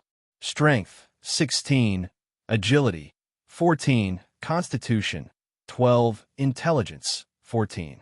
Racial talents, soul connection, devour evolution, iron heart, wrath incarnation, plant communication, forest penetration, merging with the trees, eternal soul, limited to the forest of dreams. As Amelia's species, their seemingly weak and petite bodies had combat talents comparable to the Titan giants. Their relatively high intelligence and spiritual power would allow them to easily become mages. Their average basic stats would allow them to choose their own path in the future, just like humans. Even though the invitation letter was already in my hands, I wasn't in any hurry at all. We had the right to be late, and it would be far more effective to keep them in suspense. There's no rush. Let's help them build their foundations first. Amelia's first gift to the wood spirits was the virtue of modesty. She gave them the ability to learn and evolve. They could improve themselves through job classes and discover their own potential. Although this wasn't listed as a racial talent, it was the most important gift. But soon, I discovered that although their strength and agility stats were quite high and their martial arts talent wasn't bad, they weren't suited for melee job classes. The reason? Actually, it was quite easy to understand. It was because they were 6 meters, no 2 meters tall. Although I'm embarrassed to say this, it's best if you don't learn how to wield swords like others. If you really want to fight in melee, you can actually consider strengthening your outer shells. That's right, a tall and sturdy body would always be a natural talent for practicing martial arts. The wood spirit's short stature was a super fatal weakness for melee job classes. When both sides slashed at each other, the Beastman Sword Saint's Whirlwind Slash could kill 100 people in one go.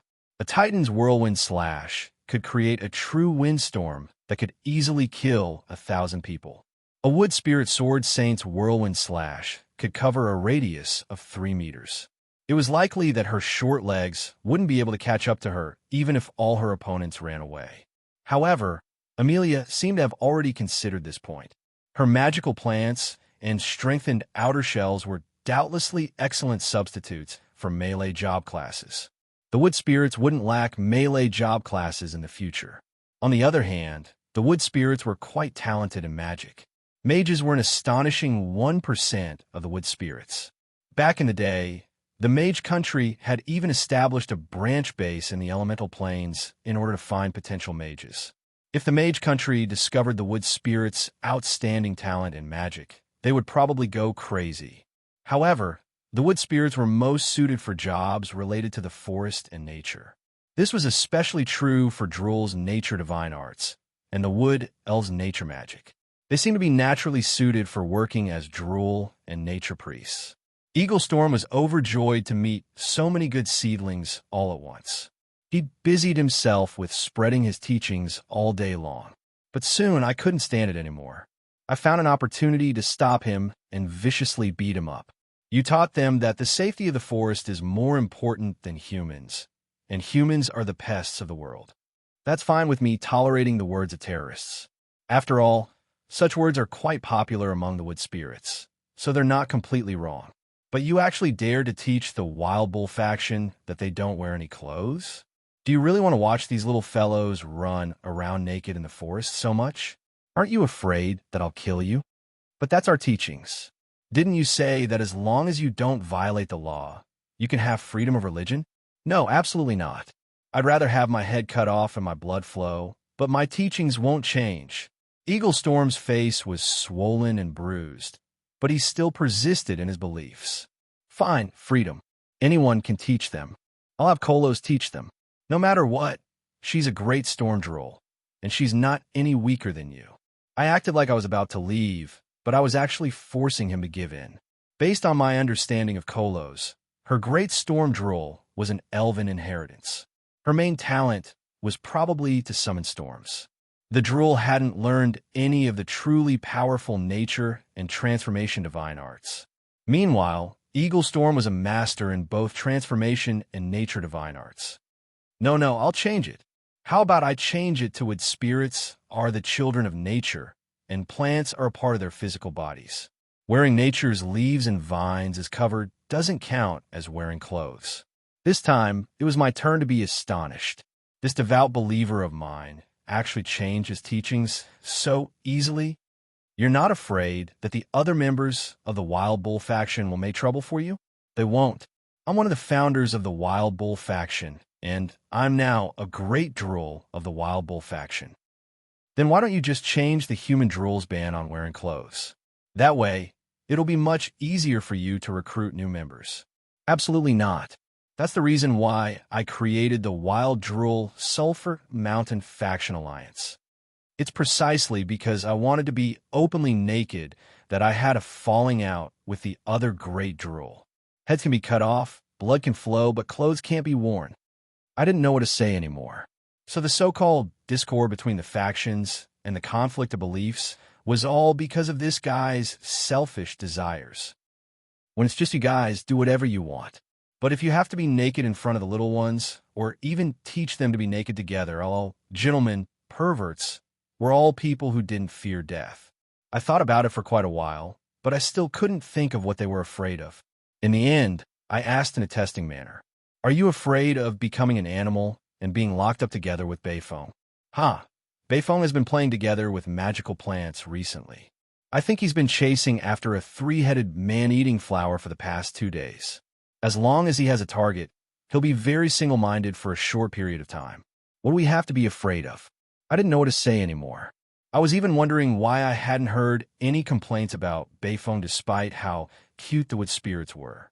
So it turned out that Beifong had found a new hobby and invented a new way of playing. As expected, Beifong's world was something that normal people like us couldn't understand. Also, Eaglestorm had such a deep understanding of Beifong. As expected of gentlemen, perverts, it was indeed possible for them to understand each other. As expected of prison buddies who had stayed together in Sulphur Mountain City to pick up soap. I keep feeling like I've been scammed again. I remember that you drool can also transform into a tree, right? It seems that as long as you imitate and get close to a creature to a certain degree, you'll be able to learn how to transform. I've noticed that you've been interacting with man-eating flowers recently as well. Please don't. I'll do as you say. All right then. The great drool finally surrendered. However, I was still hesitating whether or not I should toss Beifong out to feed to the undead so that he wouldn't lead the little ones astray. However, Beifong soon gave me a pleasant surprise. Chapter 293. Great stone sculptor Ainslow and the others intend to live here. This was perhaps the most surprising suggestion. It seemed that the Earth Elemental Plane's Earth Elemental Lords would be able to satisfy his needs. So the Earth Elemental Lords suddenly requested to live here. I was talking about 7 existences at the Saint rank or higher, especially Ainslow. She even had the potential to become the ruler of the Earth Elemental Plane. She was definitely a powerful individual among powerful individuals. Since they suddenly requested to stay here, I naturally had to ask them about it. But first, I had to stop myself from smiling. Are you intending to live here as well? That's wonderful, what a pity. Yep, this was what made me happy. These 6 Earth Elemental Lords were all in this Draken's soul world. Since they were staying here, wouldn't this bastard be staying here as well? Although I felt apologetic towards the residents of this forest, since the wood spirits weren't in this bastard's hunting range, it didn't matter. No, my lord, only my siblings are staying here. I can't bear to part with you, always meeting strange species, so I'll follow you around, looking for food everywhere. Don't step on me. As I spoke, I intentionally hugged him, and then, you think I don't understand? That's what you get for purposefully disgusting me. After a long period of punching and kicking, I vented my anger before asking about the main matter. As it turned out, the Earth Elemental Lords felt that the environment here was quite suitable for them to live in. It was much more comfortable than the small world and my soul world, and they hoped to sign a guardian agreement with the will of the world. In exchange for their help, they would obtain the right to live here. According to the magic system of this world, the 4 major elements of earth, water, fire, and wind were the foundation of everything. Just like how ice magic was a derivative of water magic, the special nature magic that controlled plants was a derivative of earth magic. And this world filled with nature magic would definitely be beneficial to the Earth Elemental Lords. From a certain standpoint, it was naturally a good thing to be able to strengthen the Forest of Dreams defenses. Only when the trees and the land that could move combined together would it become a living forest that could move.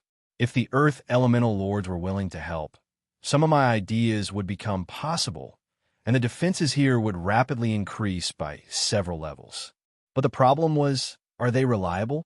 Bayfeng, tell me the truth. Do you trust them? Leader Roland, although they are my sworn siblings, and Ainslow has indeed treated me well, I truly don't trust them at all. Since they were able to rebel against Omdarokin, it's normal for them to rebel against us in the future. Besides, Ainslow is quite ambitious. She wants to become the new Earth Elemental Goddess. From a certain standpoint, Beifeng Herald, who had been by my side since Sulphur Mountain City, could be considered one of my most trusted subordinates. Hearing him say this, I actually felt reassured. At the very least, Beifeng knew what he was doing and was able to tell me about it, so he should be trustworthy.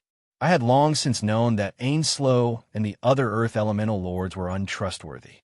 In a way, Ainslow had been forced to leave her home because of me. I wouldn't have trusted Ainslow if she didn't hold a grudge against me. At first, she didn't mention anything about it, but she became more and more obedient, which made me even more wary of her. Although Ainslow and the other Earth Elemental Lords weren't trustworthy, their abilities were far too useful for this forest. If I had their assistance as Earth Elemental Lords, the defense of this forest would be greatly improved. According to my expectations, the wood spirits wouldn't need to live on the ground at all. That place would be left for outsiders and magical plants. The wood spirits would also be the first line of defense against invaders. And since the wood spirits had the ability to communicate with plants, they could live on the divine trees that were so high up in the clouds, the official name for giant trees, and enjoy the fun of only I can hit you, but you can't hit me. Actually, the wood spirits were already moving as planned. Ropes had been set up between the divine trees, and in order to increase the speed at which they could move up and down, the wood spirits had even installed a rope elevator inside the hollow divine trees. Every day, countless wood spirits would be busy choosing their new homes and thinking of ways to decorate and make their homes less conspicuous. At the very least, no one would be able to see them from the ground. Once the decorations were complete, the wood spirits wouldn't need to appear on the ground at all. It could be said that if the wood spirits didn't want to see you, you wouldn't be able to find a single wood spirit, even if you searched the entire forest. But just this alone wouldn't be enough. The wood spirits still needed a safe shelter and home. Ideally, there would also be a fixed market to trade with other species. It would be highly unsafe to place these core facilities on the open treetops. After all, if there was an aerial attack, the wood spirits would be able to hide among the trees, but the buildings wouldn't be able to move. Since it's impossible to fly, let's go underground. I had a deep impression of Omdarokin's underground labyrinth in Antoon, as well as his own underground city. A labyrinth that covered the entire forest, an underground world that only the wood spirits would know of. If the wood spirits truly built such a labyrinth, it would be impossible to do anything to the wood spirits, even if we conquered this entire forest. Although I had already come up with a plan, and the magical plants were quite good at digging, it would still take years to complete. The amount of money and manpower required would also be astronomical. And even if it was completed, it would still be far inferior to the underground palaces of the Earth Elemental Lords, who were highly skilled at digging. At the very least, Omdarokin had been able to create such a large-scale underground labyrinth in Antoon in a short 1 or 2 months. Not only that, it was so sturdy and solid.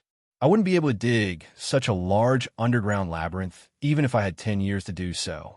6 of the 7 Earth Elemental Lords were Earth Elemental Lords.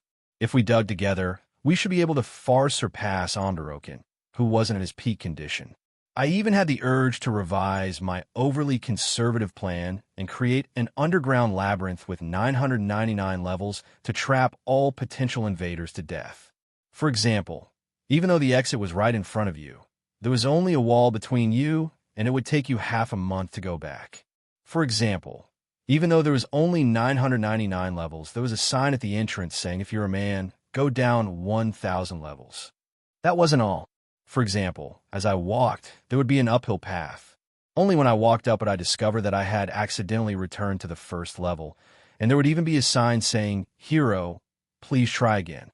Another example would be when I finally reached the last level after much difficulty searching for clues, only to discover that the item I was looking for was actually near the entrance to the first level. By the way, I should mention that Roland succeeded. In the distant future, that endless labyrinth filled with filthy traps and disgusting psychological warfare became the most hated place for adventurers. Roland was the creator of the phrase, "Only idiots would go to that labyrinth," and his name was cursed by countless people. Since my heart was boiling with creativity, Ainslow's offer to join my side could be said to be a timely help. However, such a top-secret project wasn't suitable for an outsider who didn't have my trust, nor was there a need to rush it. "All right, I accept. Why wouldn't I?" I immediately agreed, but I was also considering how I should investigate Ainslow's true intentions. It would be best if she truly wanted to join my side, but if she had other intentions, I could deal with her as well. "How's the ship construction going?" The Ivy League is just over 50% complete. The Mizar's modifications aren't going well. It'll probably take some more time. As I strolled through the forest and looked at the towering trees around me, I felt like I had transformed into a miniature human. Near the sea, the docks were already beginning to be constructed. It was obvious that the wood spirits would have to travel by water or air if they wanted to communicate with the outside world. Ships were a must. Since Amelia obviously didn't know how to build ships, it was only natural that the wood spirits didn't know how to either. That was why I gave them a copy of the airship construction technology. Of course, they didn't have the materials or craftsmen to build ships, but just like how I used undead materials, they could also use plant materials. It was just that the construction method was quite incomprehensible to outsiders. The 7-star battleship Ivy League was more than 300 meters long. The entire ship was like a gigantic log, but it was hollow inside. Its outer shell was far sturdier than ordinary steel. At this moment, the gigantic battleship had already begun further construction. Sails were made from large leaves, and ropes were made from roots. It was truly a wood spirit-style ship. If one only looked at its outer appearance, it would look like an ancient log. Most of its offensive equipment was hidden within the tree trunk. And actually, this was a tree, a living tree. It was one of the divine trees that had just been pulled out of the ground, sky pine tree, named by Roland. Yes, this was definitely the most inconceivable construction technology.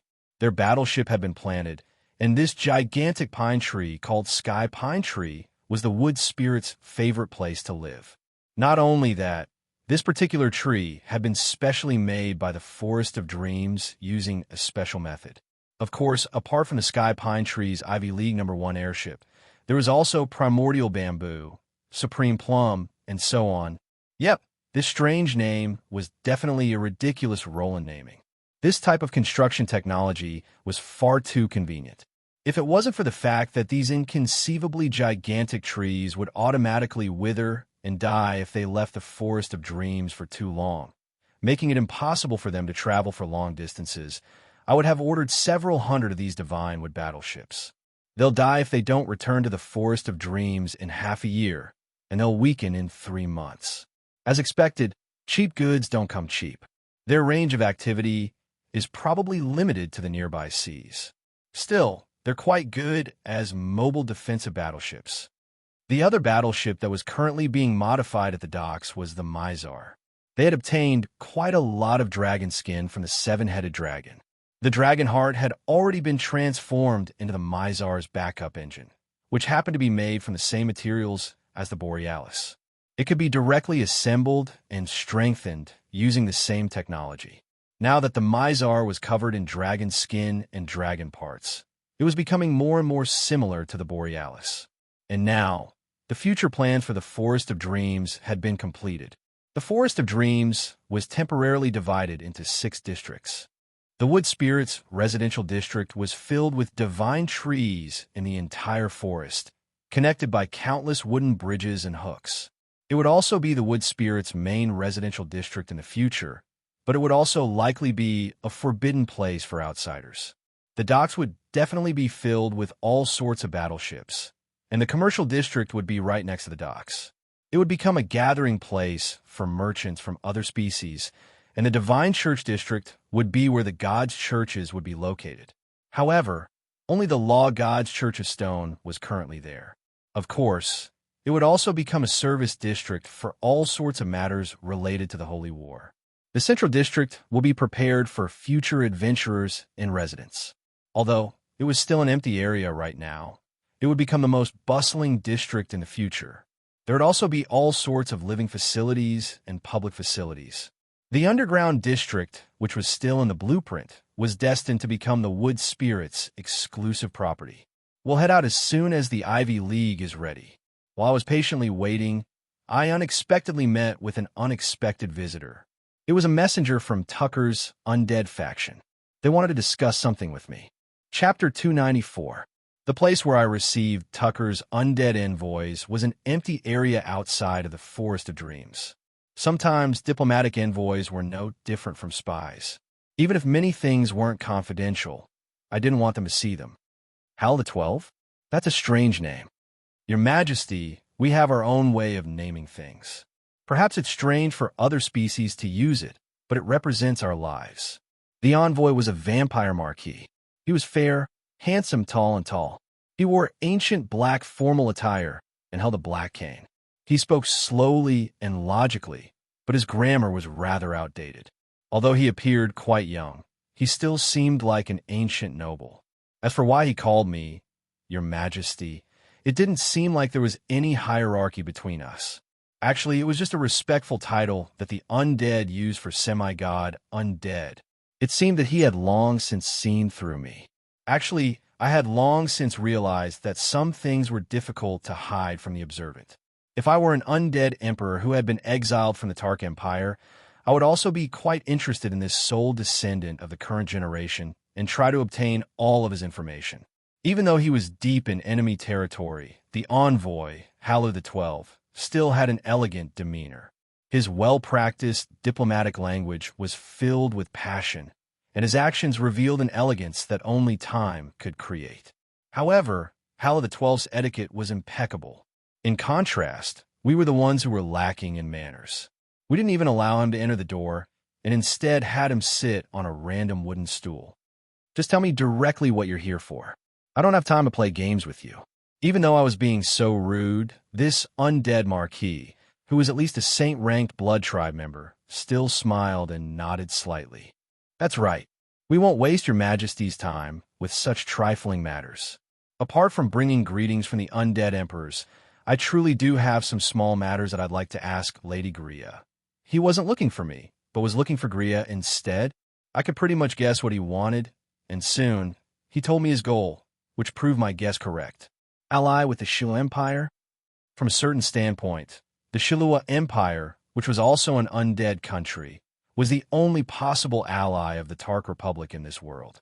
Even though Gria seems unreliable in front of me, as the former 4th Senator after the 1st and 2nd Senators were deposed and the 3rd Senator Heloise disappeared, she is indeed the number 1 person under Omar. Even Lionheart, who has become the Prime Minister of the Empire, has to take her opinion seriously. I turn around to look at Gria, who is standing behind me. She glanced at me lightly before continuing to stand behind me, with her head slightly lowered. It was obvious that she had passed the authority to me. Being able to talk to you personally is even better. Seeing this situation, Hallis still had a smile on his face. He was not surprised in the slightest, as if he had already known this would happen. There was already a tacit understanding that something was going on. From a certain standpoint, the Shillua Empire had already become the most important part of the Mist Alliance's future power map. It would be impossible to hide who truly stood behind the Shillua Empire. But from a certain standpoint, this was also a diplomatic probe to see if the Shillua Empire was still under Emperor Yongya's control. However, in front of a sly diplomatic veteran, Gria, who was used to thinking in terms of war, instantly revealed her true intentions. Ally, do you think that's possible? It wasn't easy for the Northlands to accept the Shillua Empire, and now that the Tark Republic was a dimensional invader, they were basically public enemy number 1. As an undead country, if the Tark Republic allied with the Tark Republic, they would likely be viewed as one of their own, and all the hard work they had done would go to waste. As old undead who have left their homeland for quite some time, we're quite fortunate to be able to see another undead country in our homeland. We're even more delighted to see that the Shilua Empire has achieved a harmonious relationship with the living. We can understand how difficult it is for the Shilua Empire to be surrounded by enemies from all over the world. But at the very least, we have a way to express our goodwill in order to preserve a seed of hope for the future. Haru's words were quite mystifying, making it difficult for me to understand. But to put it simply, he was expressing his attitude of, even if business doesn't work out, we can't come to an agreement right now, so I'm here to try and improve our relationship. It would seem that Halu was indeed an expert at diplomacy. From the moment we met, he didn't say anything stupid like, we won't start a war with the wood spirits. Nor did he say something stupid like, we'll pretend that undead Emperor Aso's death never happened. Instead, he went straight to the point. His honesty actually gave me a good impression of him. After all, due to the unique geographical location of the Shilua Empire, conflict between the wood spirits and the undead was inevitable. And the wood spirits definitely viewed undead Emperor Aso's death as no small matter, so it was only natural that they would blame it on us. Since conflict and even war between the wood spirits and the undead were inevitable, saying something like we won't start a war would be an insult to both our intellect. And it just so happened that many modern diplomats loved to play all sorts of tricks and lie through their teeth. Not only did they fail to fool their master, they even made him feel even more disgusted. But if it was only to express his goodwill to the undead, there would be no need for this vampire marquis to personally come here. I didn't ask any questions and simply sipped my tea in silence as I waited for him to speak. Finally, Halu was unable to restrain himself any longer. His words contained a hint of disgust and disgust. Grakajo, as long as we have his head, our Tark Republic will be willing to pay a great price. We're even willing to give up this forest and the surrounding area. All right then, he should have guessed it long ago. This was the main problem. I could understand Grakajo's anger.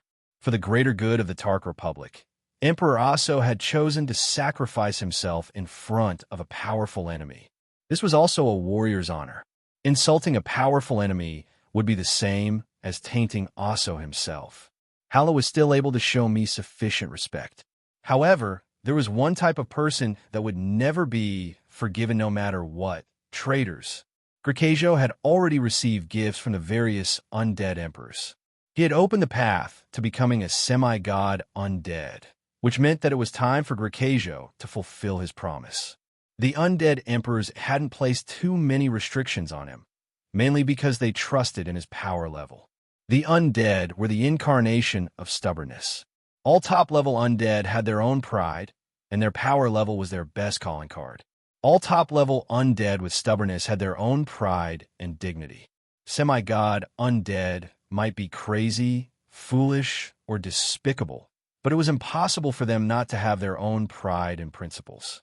From a certain standpoint, this was the common understanding among the undead. But this time, the undead just happened to meet an exception. Perhaps Grakajo's stubbornness to begin with was the pursuit of immortality. As long as he could survive, he was willing to do anything. Although Grakajo's request seemed to be reasonable, I didn't even consider it and directly shook my head. There was no need to consider it from the very start. Halu nodded as if he had expected this. We can understand that you want to protect Grakajo, but please tell him that we won't stop until he's dead. The day that he leaves this forest will be the day that he dies. Halu's meaning was quite obvious. Although it wasn't an all-out war, as long as Grakajo appeared, he would be surrounded and killed. It was likely that the Tark undead were prepared to pay a tremendous price in order to fight against a myth-ranked bone dragon. You won't be able to do it. Even if it's you, Your Majesty, don't underestimate our determination to seek justice for Emperor Aso. I rudely interrupted Halu halfway through his sentence. After all, no matter what they said, no matter how tempting their promises were, it was already meaningless. Your vow to kill Grakajo has already failed. It's not that I'm protecting him, it's that he's not even in the Forest of Dreams right now. All right, in an instant, Halu's handsome face contorted in disbelief. His expression of disbelief was quite creative. How is that possible? Isn't he under your protection? Where could he possibly go? No. He directly returned to Shual on the same day and even left a note behind. Your Majesty, I suddenly feel like my stomach isn't feeling well. Please allow me to return to the Shual Empire first and wait for your good news. Undead would actually have stomach aches. That's why, Hala the 12th, in a way, I want to kill that sly old fox even more than you do. As long as you catch him, go ahead and beat him to death. Don't give me any face. How could that sly old fox, Grakajo, not know that the Tark Republic would never let him go? How could he possibly entrust his own safety to my protection? He unhesitatingly left a note after the battle ended. In order to avoid being ambushed, the Bone Dragon Lord, who was at the peak of myth rank, actually snuck into the sea at night to escape.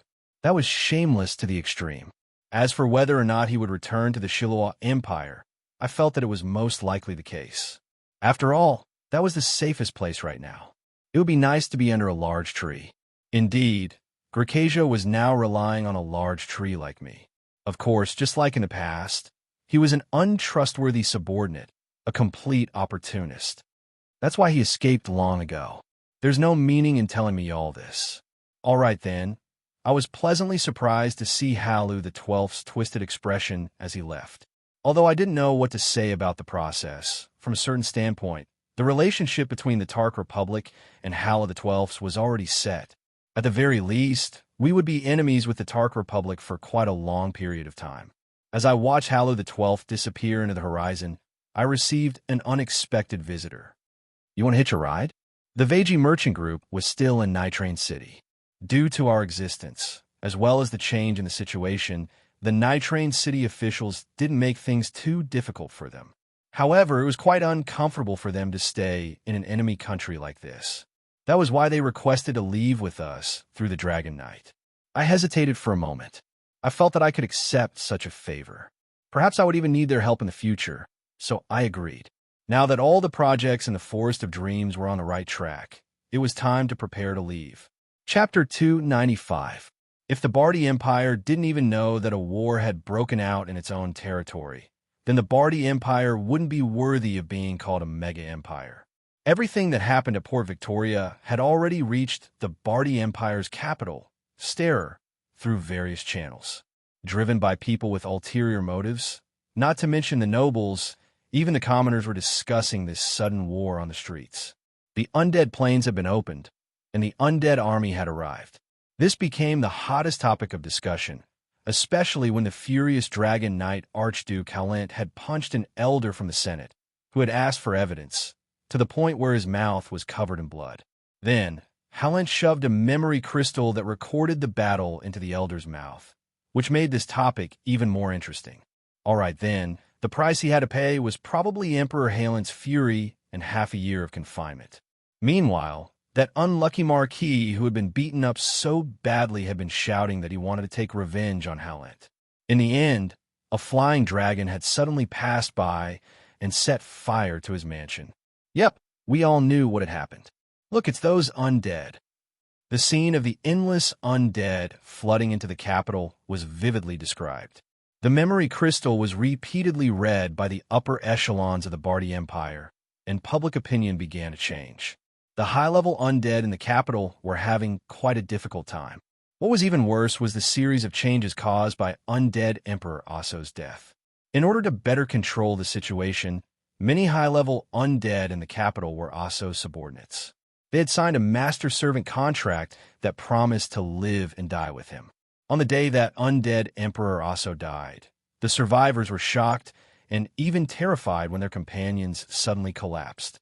After all, in their minds, undead emperors were undying existences just like true gods. This was no different from the sky collapsing. On the other hand, the desecration plane was connected to the mortal plane. Most of the undead here came from the desecration plane. When a mega CEO of a company suddenly died, a significant portion of the middle-level managers died together with him. It was only natural that the middle-level and lower-level employees would be panicking. At such a critical moment, the living's attitude suddenly changed, causing the undead to not know what to do. They became even more cautious, especially when going in and out of the capital, afraid that there would be any conflicts. The most incomprehensible part was the attitude of the ruler of this country, Orlas XIII. Roland angrily berated Halent for causing trouble and refused to accept Halent's request to meet with him. However, he didn't punish Halent at all. Roland comforted the undead with words, but he didn't do anything to control the public's opinion. He allowed the rumors to spread everywhere. His attitude was quite ambiguous, and his methods were quite contradictory. When the capital was in a state of chaos, he either closed his doors and refused to go out, or he suddenly had the mood to go hunting and sightseeing in the suburbs. His subordinates had no idea what this venerable old emperor was thinking. At this moment, a sudden downpour assaulted Orlas's caravan. This battle that had started and ended abruptly was about to come to an end. Speak.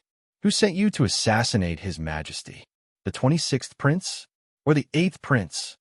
The leader of the assassins was already missing a limb, and the pool of blood on the ground had already exceeded the lethal level. He could die at any moment, but the emperor's personal bodyguards were still unwavering in their interrogation. It's the 8th prince. Don't kill me, don't kill me. I already told you. Hurry up and help me stop the bleeding. Since Orlas had come to a conclusion and ignored the assassin's pleas for help, the guard directly reported to Orlas and asked if he should bring the remaining assassin back alive.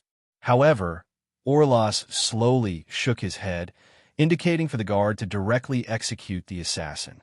You're not going to ask? Perhaps there's more to it than meets the eye. Inside the carriage was Halent, who should have been locked up at home. The two of them weren't the only ones in the carriage. The last person in the carriage was the black-clothed mage who always followed Emperor Orlas. However, he seemed to be sleeping right now. Halent wasn't surprised by the sudden invitation and the subsequent assassination attempt. If Orlas XIII didn't have some special methods, the Fox Scorpion Emperor would have been secretly decapitated long ago. That's meaningless. Assassinations like this happen once or twice a week. Anyone who dares to assassinate the Emperor, no, it should be said that they're here to die. They've long since stopped caring about their own lives. Since they said that it was Little 8 who did it, then it's actually possible that it was someone else apart from Little 8. Oh, judging from the information I've obtained recently, they've improved quite a bit as well. They're quite good at hiding the truth within the lies. Little 8 is definitely a suspect.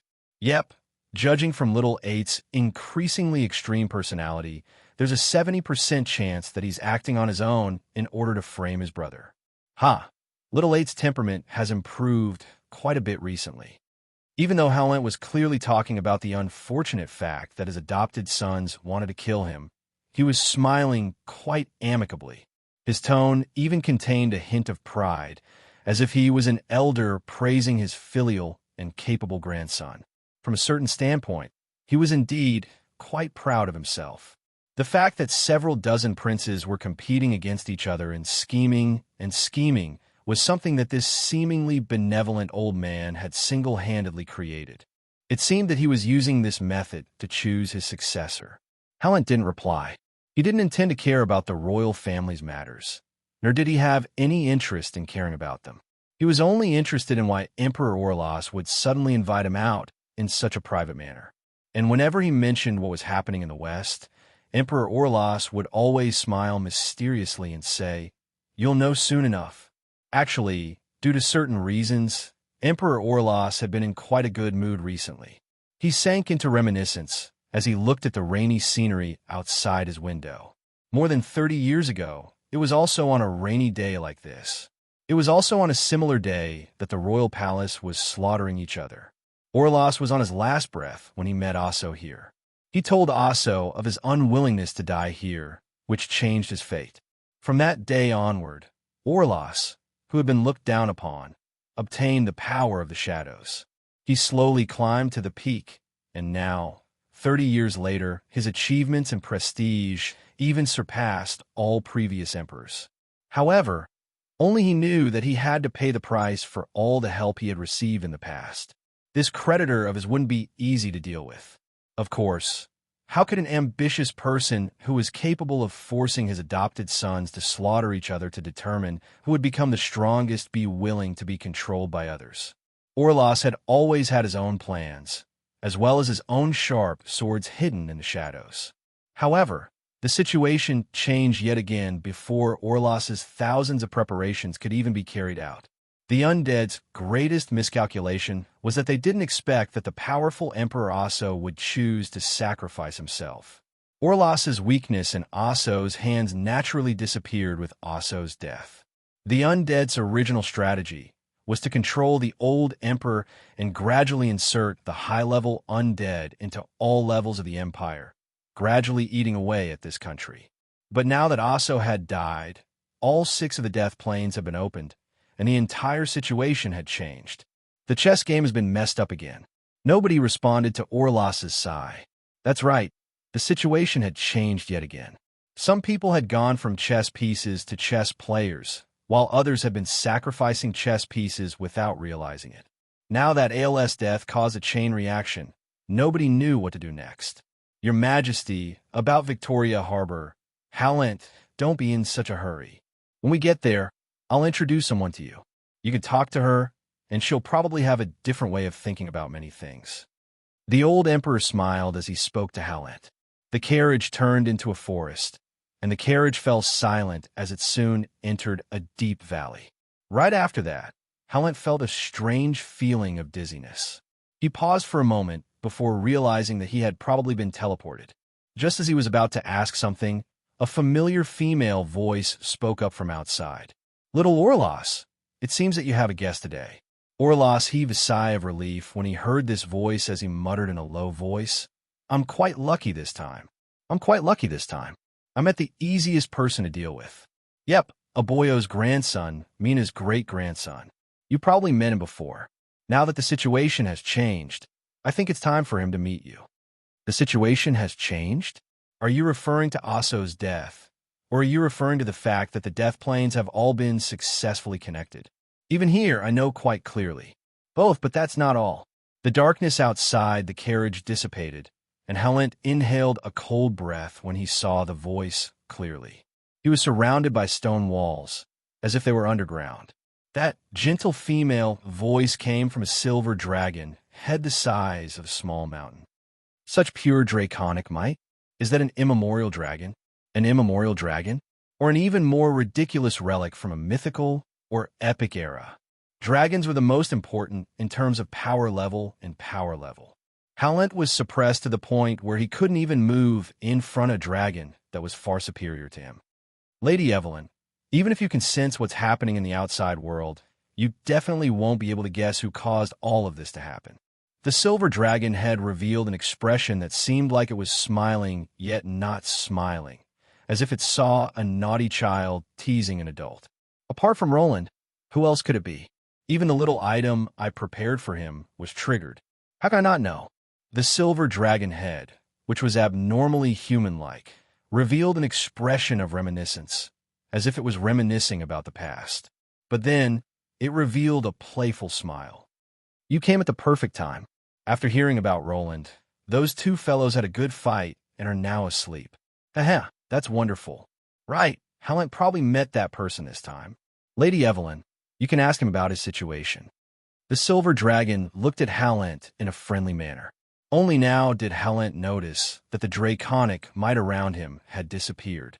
But before he could say anything, an astonishing angry roar came from behind him. Roland! Where's Roland? Stand there and don't move.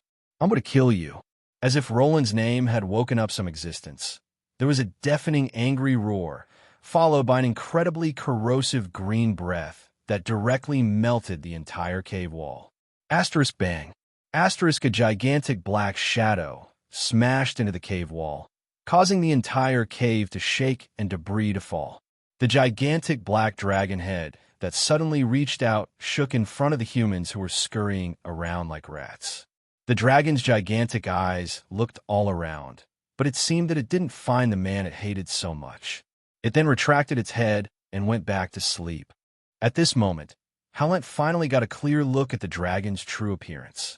It was an exquisite and beautiful gigantic beast an existence that far surpassed any ordinary immemorial dragon. A three-headed dragon, and it's even a different dragon head, a silver dragon, a black dragon, and a sapphire dragon, a good dragon, an evil dragon, and a neutral dragon all fused into one. Dragon God above. How is this possible? This is blasphemy. This is the most vicious of curses. Arlident wasn't a large country. Most of its population was concentrated in the capital city of magic, Arlo. But as a mega empire, it was still several dozen times larger than the Donglon Principality. All right, I admit that the main reason was that Donglon was too small. After all, in the eyes of most humans, the entire Northlands was just an unimportant border region that people didn't pay much attention to. In fact, it was only now that news of the war against the Beastmen had reached us. I never thought that I'd be able to return. It seems that there hasn't been much change. Arlident streets were incredibly clean. Stone puppets were constantly sweeping the streets. It wasn't even night yet, but all the magical street lamps were lit up. The magical signboards of the shops on both sides of the streets were still active, occasionally flashing with sparks. It was as if the battle with the Bardi Empire hadn't affected them at all. The citizens of Arlident slowly walked on the streets, leisurely going about their daily lives. Thanks to the Archmage's outstanding talent in teleportation magic, the business district here was world famous. Not only could one see the specialties of various countries and regions, one could even see rare treasures and beasts from other dimensions. After all, the mages had traveled far and wide. They even had residences in other dimensions. The people here were already used to seeing all sorts of strange things. When our Ivy League airship entered this city, it didn't even cause much astonishment. The citizens only looked at the gigantic shadow in the sky and muttered, "What strange thing did the Lord Mage create this time?" before going about their own business. But today, they were destined to be astonished. That was because I was here. Roland, I was back. Chapter 296. Although we and the Wood Spirit's envoys had already arrived in this city 2 days ago, the negotiations with the Mage country's nominally highest authority, the Truth Symposium, had yet to begin. This wasn't because they were putting on airs or simply avoiding us. It was simply because we had arrived at the wrong time. The Truth Symposium was still nothing more than an empty shell. Request for an emergency hearing? However, there are currently 28 Truth Overseers, and 6 of them are currently at the Bardi Empire's front lines. With less than half of the 28 Truth Overseers present, there's no way for us to have a banquet. The other Truth Overseers? Well, generally speaking, it would be quite good if more than half of the Truth Overseers' whereabouts were known. Right now, there were only 6 Truth Overseers in the Cloud Tower, so there was no way for them to hold a meeting. At the very least, he had to wait until he had 10 people. Why don't we just wait for the regular meeting next month? The mystical Blades Aloso was one of the most famous ice mages of the current generation. Aloso, who was half a step into semi-god rank, had once been a member of the Truth Overseer. When we first arrived, he was the one who received me and explained my suggestion. Judging from his undisguised passion and the hug he gave me to thank me when we met, the information on the mages of Ice Aeon that I directly gave him seemed to be to his liking, and he benefited greatly from it. Roland, I really didn't expect that we would meet again one day. The King of Truancy had actually become so mature one day. As the Dean, I am very gratified. This elderly mage had a voluptuous figure that was rarely seen among mages. He was famous for being a nice person in the Cloud Tower. Right now, he was smiling like a Methriel Buddha. As he spoke, he even laughed and patted his large belly, causing his fat to jiggle. We really did have a teacher-student relationship. The elementary school that Cade and I had studied at was also a subordinate school of the Mystical Blade. Back then, the head of academic affairs was Aloso himself. Now, he was also the principal of this school, which was why my graduation certificate even had Aloso's stamp and signature. Although we were teacher and student, our relationship wasn't that of Heloise and Amelius. In order to explain things clearly, I would first have to introduce the Mage country's special political structure. This country was not so much an independent country, a place where a certain class ruled over others, but more like a collection of extremely large research institutes. Arlo, in the ancient language, meant those who seek knowledge. This was also the name of this city. Arledent, on the other hand, meant the gathering place of those who seek knowledge. This name probably explains a lot. The foundation of this country's governance wasn't the nobles. The so-called nobles were nothing more than local officials who managed the country's administration. Although this was the mage country, the true rulers wouldn't be pure lone mages. The entire mage country was made up of countless large, medium, and small mage organizations. Mages would often choose the mage organization that was most suitable for them. The ones who spoke the loudest would always be the mage organization. Among the larger organizations, there were various factions and small organizations. The key difference was that the mages had different paths of understanding and pursuit of the truth. I want to prove the astral magic's revelation to fate. Archmage Rodriguez had this idea, which resulted in the famous star revelation mage organization. Their spells, prophecies, and constellation magic were all top level in the world. However, most of their members were otakus and lacked practical combat experience. It would be quite impressive if they could even use half of their combat power in actual combat. I want to reach the pinnacle of magical combat. Archmage Levester had this idea, which resulted in the Mystical Blade Mage organization. Their members were usually the rare type of mages who specialized in practical combat. They excelled in all sorts of combat spells and magical combat techniques. Half of their classes were practical combat lessons, and their growth was often a history of combat. Being able to fight against two mages at the same level was already quite rare. They had plenty of practical combat techniques and minor incantations. However, it would be quite difficult for them to produce any top-level theoretical results. All right then, although these two mage organizations were both the strongest mage organizations in Arledent, they had quite a bad relationship with each other. It could be seen as the difference between a theoretical faction and a practical faction. Or perhaps it could be said that it was a battle between a liberal arts faction and a science faction. However, this difference wasn't absolute. Great Saint Marguerite was a member of a small faction in the Star Revelation Mage organization. However, she had traveled all over the world and would definitely be quite skilled in combat. From a certain standpoint, I counted as a member of the Mystical Blade as well. Even if I ignored their annoying elemental magic, at the very least, I had quite a deep understanding of undead magic. On the other hand, a creator's ideals would often change as time passed. For example, the founder of the Sword of Order Mage organization was a fervent believer of the Holy Light. Their research topics were related to Order Divine Arts, the power of faith, and the application of Holy Light to magic. However, in recent times, the changes were so great that it could infuriate the founder to death. Perhaps it was because the Sword of Order's understanding of magic's natural laws and concepts had gone too far, or perhaps it was because things would always move in the opposite direction when pushed to the extreme.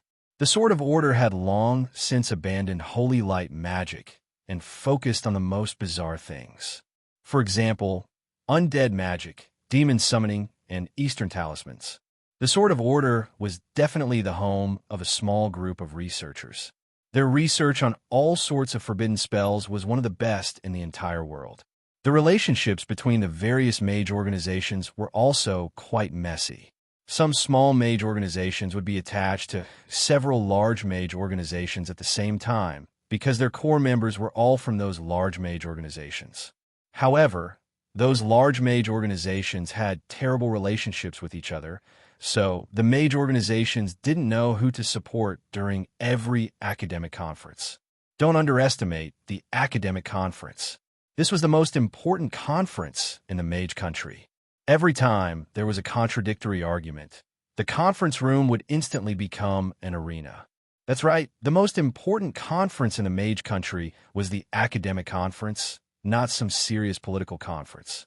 Since every mage organization's goal was to pursue the truth, their disputes could only be considered academic discussions. And in the mage country, the highest level academic conference was the Truth Symposium. Yep, The Truth Symposium was also the highest authority in the mage country. The number of participants in the Truth Symposium wasn't fixed. Archmages with excellent research results and reputation would be invited, and they would receive the unofficial title of Truth Overseer. But actually, many undying individuals were completely uninterested in such a symposium where no conclusion could be reached. They would reluctantly participate in a few symposiums before feeling that it wasn't worth it to suffer for the sake of a false reputation. So, they would think of ways to retire early. The reason? The Truth Symposium was divided into regular meetings and emergency meetings.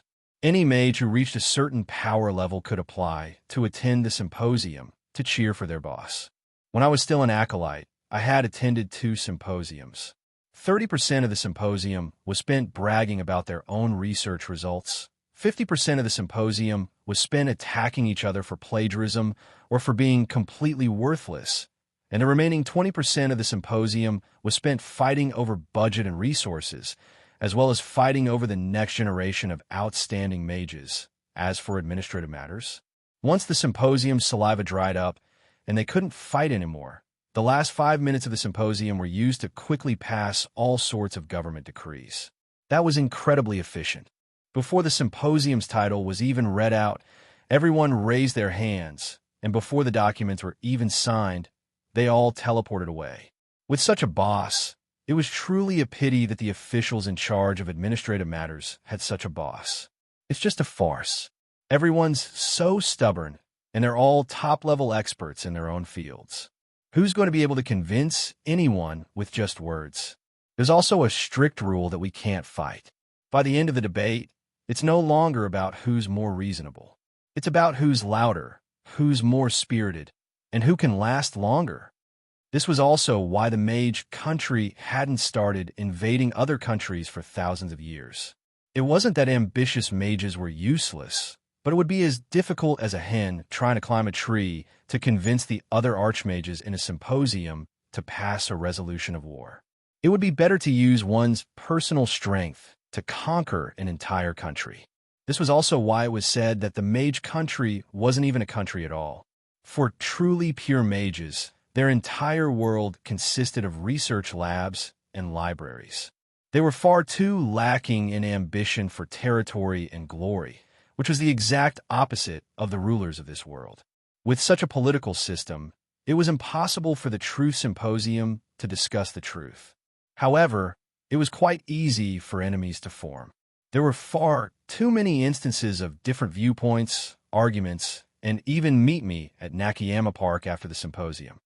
Every time I passed by Nakayama Park, I would see all sorts of hand-to-hand combat scenes, forbidden magic duels. Many of the participants were old, white-haired professors. Not only were there cultured hoodlums, mages, there were even quite a few mages who knew martial arts. Participating in a long and meaningless symposium once or twice was already unbearable. If it was a small organization or a lone mage, their research results would be questioned, which would be even more displeasing. That was why the symposium would always be delayed due to too many absentees.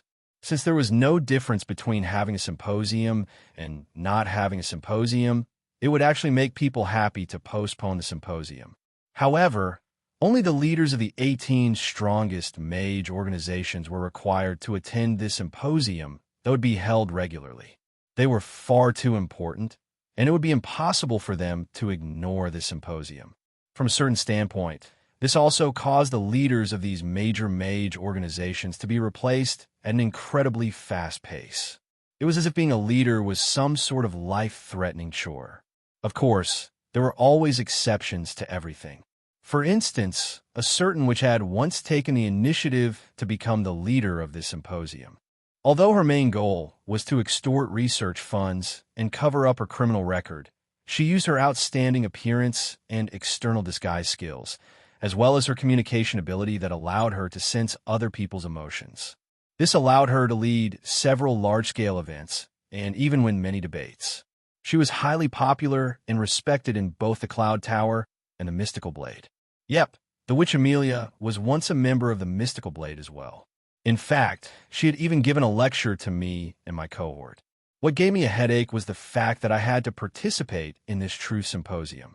Not long ago, after I met with the Truth Overseer Osloan, I received an epic rank quest for what I needed to do next. Congratulations to the host for triggering an epic ranked storyline quest. Return home in glory or a fallen phoenix. Host, please participate in a truth symposium. Depending on how the symposium goes and the status of the participant, the next step of the quest will be triggered. System notification. You know the rules between mages. If you want to talk, show me something real. Judging from how this chain of quests have been triggered, the final goal of this epic ranked quest was quite obvious. It was nothing more than to directly or indirectly affect matters related to the war between the three empires. That was why this quest was obviously a chain. First, I had to choose which side the three empires were on and obtain a certain amount of reputation. After I made my choice, I naturally had to expand my influence. Only by having a voice would I be able to influence the entire war. For me and the newly born Mist Alliance, allies were necessary. I also had to obtain the support of the mega empires that had a say in human society. Since the other mega empires were all facing problems, the mage country would probably be the most trustworthy ally of all. It would obviously be necessary to obtain the mage country's support.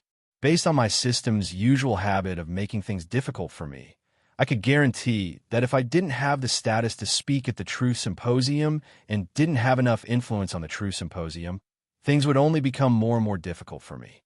Perhaps I would even end up becoming cannon fodder for the Vanguard. The delay of the Truth Symposium was both a good and a bad thing for me. The bad part was that I wouldn't be able to continue with my quest for a while. The good part was that I now had more time to prepare. Since the next Truth Symposium would be an important topic of war, I'd already sent out invitations. It was also stated that I wasn't allowed to be absent, so it probably wouldn't be delayed. My current goal was to establish a sufficient amount of reputation within a short month so that I could influence the Truth Symposium's progress if necessary. So many things have happened recently. The Truth Symposium will definitely be held. At most, it'll be delayed for 1 or 2 months. Roland, wait here for a while and familiarize yourself with the environment. The situation seems to have calmed down already. 2 of them should be returning soon. At that time, we can start the Truth Symposium. Right? Why don't you come to my Mage Academy and teach a few classes to pass some time? The students should be quite happy to have a senior coming back to teach classes. Only now did I recall that Aloso had previously helped me obtain the position of a special lecturer. Back then, I knew that he was trying to help me gain some status in the mage country. I never expected that he would actually want me to teach classes. After all, from a certain point of view, we could be considered as students who came out of his academy. Of course, students who came out of this academy are completely different from those direct disciples. Many middle-sized mage organizations would have their own magic academies. They would be the cradle for newcomers, as well as the arena for talent and hard work. Of course, the mage organizations wouldn't be doing this for free. Due to the existence of their magic academies, it would be quite easy for newcomers to become the new blood of their respective mage organizations. In order to become an official member of their mage organization, one would either have to perform exceedingly well or become a candidate to become an archmage's personal disciple. Mage organizations' general knowledge was limited and shallow. However, this knowledge was the essence of many years of training and training. It was also a foundational step for one to take to the next level. A truly good seedling would be able to sprout with just a bit of nutrition. Many archmages would find students suitable for themselves while teaching classes, such as Heloise and Amelia from back in the day. By the way, since Amelia and Amelia were both former teachers of the Mystical Blade subordinate magic academies, they were naturally members of the Mystical Blade as well.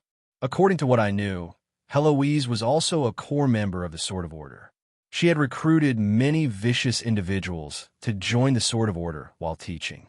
Quite a few of them had even ended up on the Calamity rankings. There were even more antisocial lunatics. She truly lived up to her nickname of Demon Professor. In fact, since the threshold to becoming a mage was too high, the tradition of children inheriting their father's legacy could no longer be maintained in spellcaster society. Since inheritance was more about certain research results and the pursuit of the truth, the most important thing in the mage's society was the relationship between a teacher and a student who passed on their knowledge.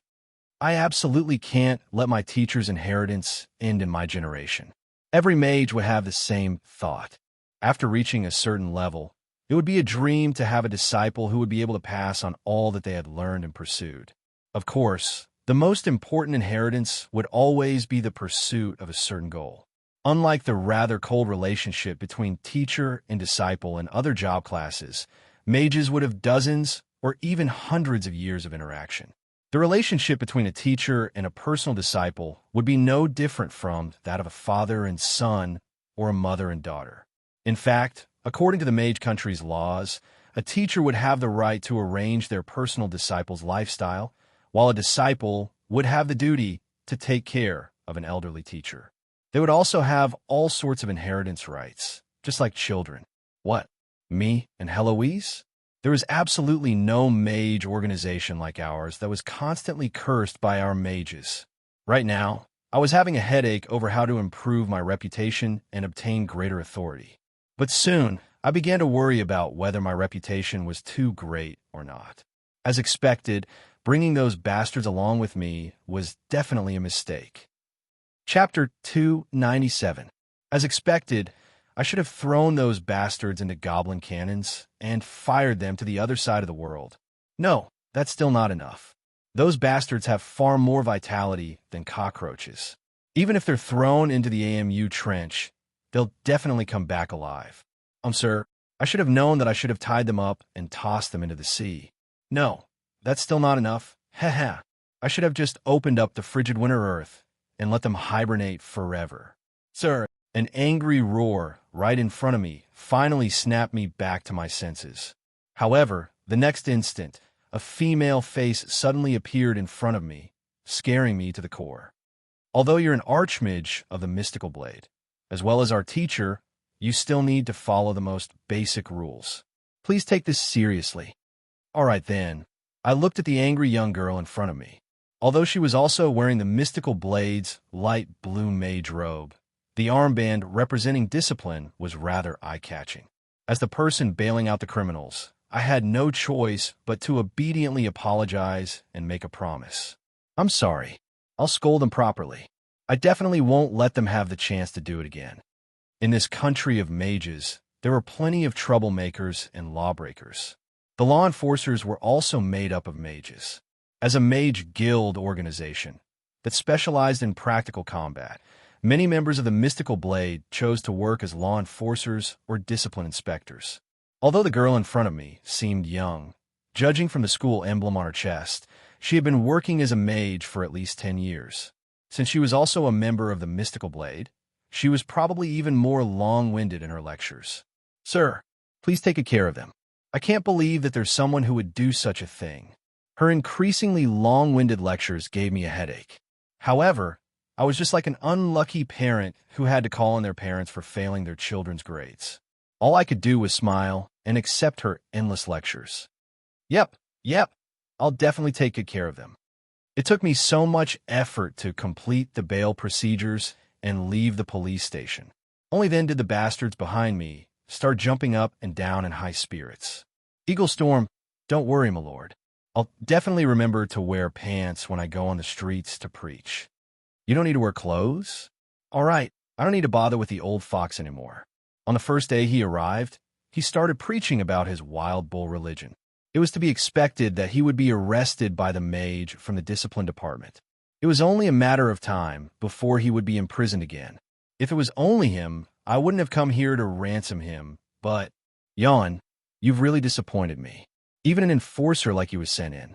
This isn't Sulphur Mountain City, nor is it Definder. Don't cause trouble for me. My apologies, my lord. I really didn't know that those hooligans were so weak. But those guys are too spineless. As hooligans, they actually seek help from the law enforcement officers.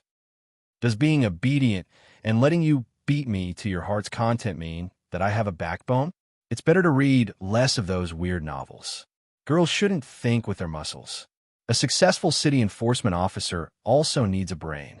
Then, he turned his attention to the youngest prisoner. Little Tim lad, my apologies Big Brother Roland. I'll be careful in the future.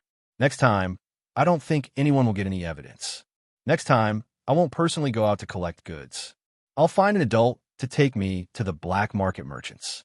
All right then. What he meant was that he would continue. The only mistake was that someone would get evidence. Little Tim Lad had been the most excited ever since he arrived at the Cloud Tower. He was incredibly curious about the mysteries of magic.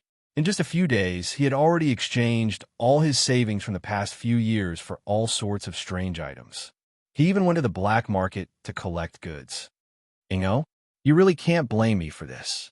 How would I have known that that idiotic mage would actually start a fire on the spot and test out that barbecue rack? Haha, that unlucky fellow suffered the most from the explosion. Of these two great engineers, one sold fake goods and injured someone, while the other went to the black market to collect goods and was reported. Because he was too young, the two of them believed that he was the main reason. Others would be tainted by their company, but the two of them were birds of a feather. The more they were tainted, the worse they became, and the deeper they became, the more dangerous they became. What? Someone was missing? That existence whose name had become a taboo was actually not locked up? That was so unmagical? Huh. Are you talking about that magical pet abductor who also summons a blasphemer? That half-dragon who's blinking furiously at me in his prison cell? I don't know him. I didn't see him, and neither did any of you. As expected, everyone shook their heads. None of us knew him. Yep, I didn't know him at all, so of course I didn't intend to bail him out. Nor did I want to be labeled as a pervert. So that bastard should just obediently stay in prison for the rest of his life. Not only me, but my other accomplices also tacitly forgot about him. After all, nobody wanted to be seen as the same kind of person as him. After all, if he made the headlines on his first day here, it would be quite embarrassing for him to face others in the future. I'm not going to care about your personal matters. What about the task I handed over to you? How's it going? Of course, I wasn't bringing them along to cause trouble for myself. In fact, it was the opposite. What I wanted to do would require many helpers, and some of the tasks would probably only be taken care of by them. With your personal letter and Archmage Cade's guarantee letter, the registration procedures have been completed. The new mage organization, the Great Industrial Party, has also completed all the necessary procedures. It will be under the mystical Blade's name, and you'll be the president. With two top-notch masters acting as guarantors, no one will be blind enough to come looking for trouble. As a great alchemist, Jinya BR was quite popular in this country of spellcasters. That was why I sent him to handle some procedures. This was probably why he wasn't sent to jail for selling fake goods. What about the store? Has the renovation begun? There's a small problem with that, but trust me, old Golden Tooth, I'll fix it soon. The goblin's eyes darted around. Based on my understanding of him, his words were obviously exaggerated. Yes, we will probably only need a week to clear the ruins. After that, we can rebuild the new store. Little Demi smiled and immediately sold him out. Ruins? The damn gnome exploded again? Ah, I knew I couldn't hand it over to you. Amelia would definitely kill me. When Golden Tooth's mad dash confirmed my guess, it was my turn to be in a bad mood. Originally, due to certain reasons, as Amelia's only disciple and relative lover, I smoothly took over a few of Amelia's properties on Crystal Street, intending to use them as a base to do some things. However, I regretted it the second day after I took over Amelia's properties. Countless creditors swarmed over, and all sorts of IOUs and compensations accumulated were more than enough for me to buy this entire street. Not only that, I had used fake authorization documents in my real identity as Amelia's disciple to obtain the property rights, so it was only natural that I would take over all these debts. How can it be just a street? That's more than enough to buy 3 streets. Amelia, are you really not running away from your debts? Fine, I'll just treat it as me owing you. It's not like I won't have any benefits at all. From a certain standpoint, it would be quite difficult for a stranger to quickly infiltrate into a relatively closed society. Although Amelia's reputation wasn't that great, as long as she didn't die, her debts wouldn't rot. No matter what, she was still a century-old store. As long as she paid off all her debts, she would still be able to use her connections, which would be far faster than accumulating new ones. And what I lacked the most was time. Amelia's store? The great industrial party? That's right. Even if I wanted to increase my reputation, Caro's unscrupulous methods would no longer be of any use. In a mage society, there was nothing more important than research results and academic achievements. This was just like how academia was at its purest form in my previous world. Nothing could compare to actual research results. I'm an expert in elemental magic. I received 2 Martin Award for Wisdom. I'm an unknown mage who invented the spell Ice Aeon. I'm the vice principal of the Casso Magic Academy. I have students all over the world. Ice Aeon, thank you. I'm a core member of the Sword of Order. Can you stop talking about that Ice Aeon of yours? I'm the creator of the study of undead construction. Since you're from the Sword of Order, you should have read my thesis collection. That's the authority on undead creation. Or perhaps you haven't reached the level where you can read my confidential thesis. Let's talk about Ice Aeon instead. When research results could be transformed into actual power and wealth, the saying that knowledge was power would no longer be empty. The status of mages could be compared by academic achievements. The reason why a certain ice mage treated me so well was because I provided him with mage knowledge and information.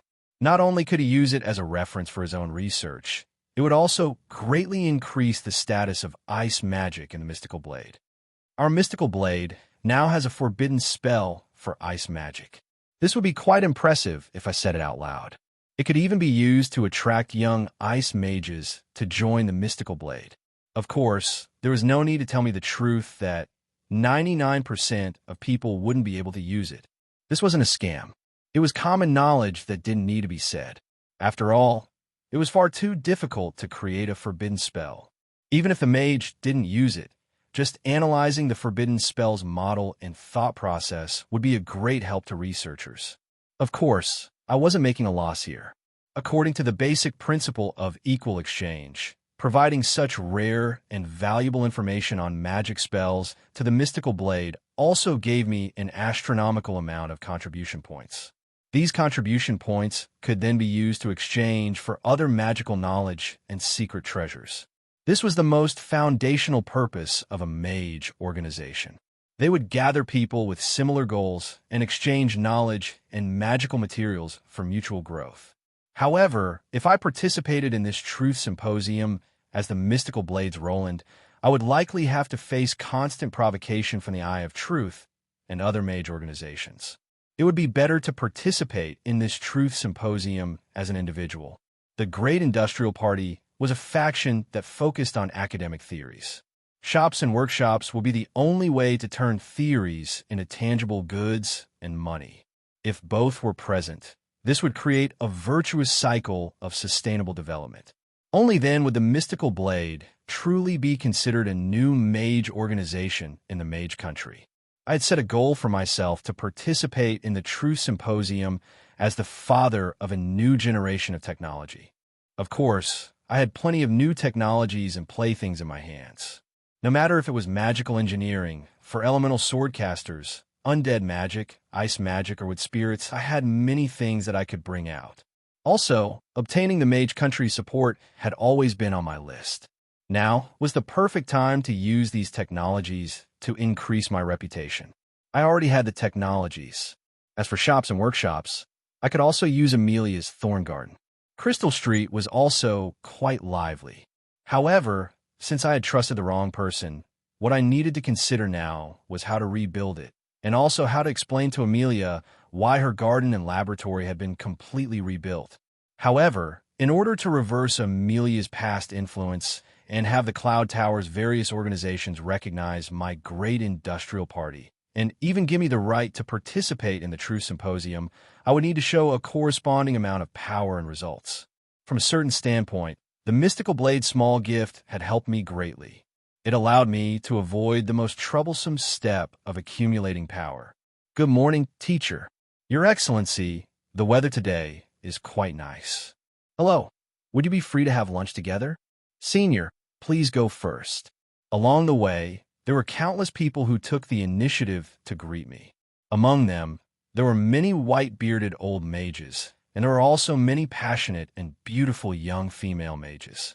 Their humility and friendliness made the bastards following behind me feel incredulous. Brother Roland, could it be that you've been unpopular for so long that you finally couldn't bear the loneliness and decided to use that magical aphrodisiac from the advertisements? But that thing was clearly useless. Renee was rather hesitant, but she still asked in the end. Although some of her words made me feel rather displeased, and some of her words made me want to comment, but not pursue the matter, I didn't say anything since this girl was one of the few who didn't have me go to the police station to take her away. This is the charm of a scholar. A little girl like you wouldn't understand.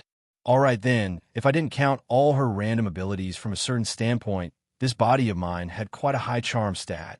However, it was obviously impossible for my scholar's charm, which hadn't blossomed for a long time, to suddenly explode. The true secret was the mystical blade mage robe she was wearing.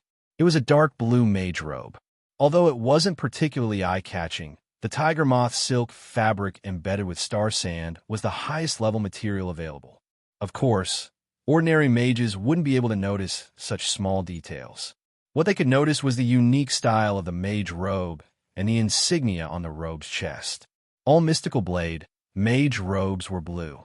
However, this dark blue color was something only teachers could use. Still, that wasn't a big deal.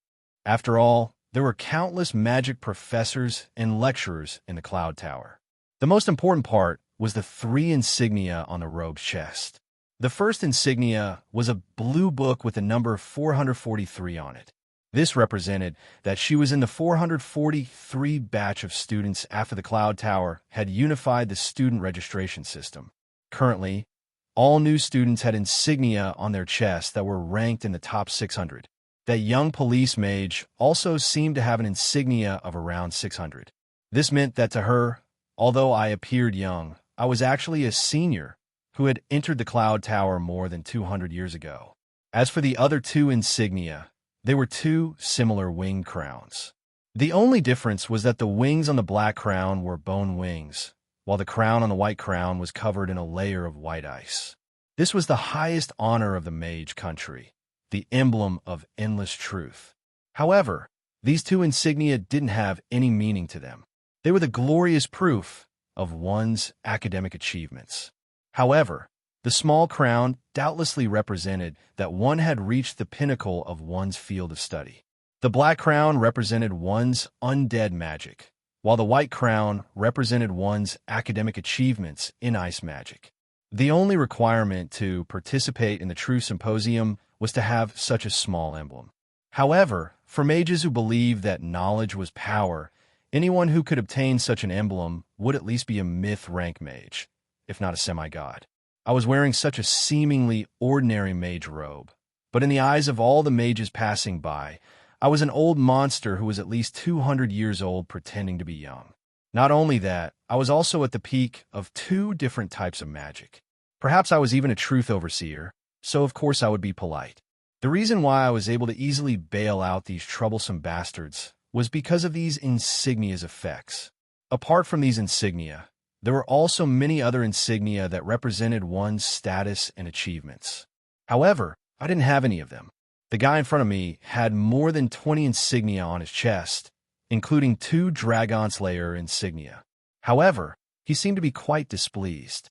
After all, these insignia weren't even allowed to be taken off, and it would be quite eye-catching to wear them on the streets.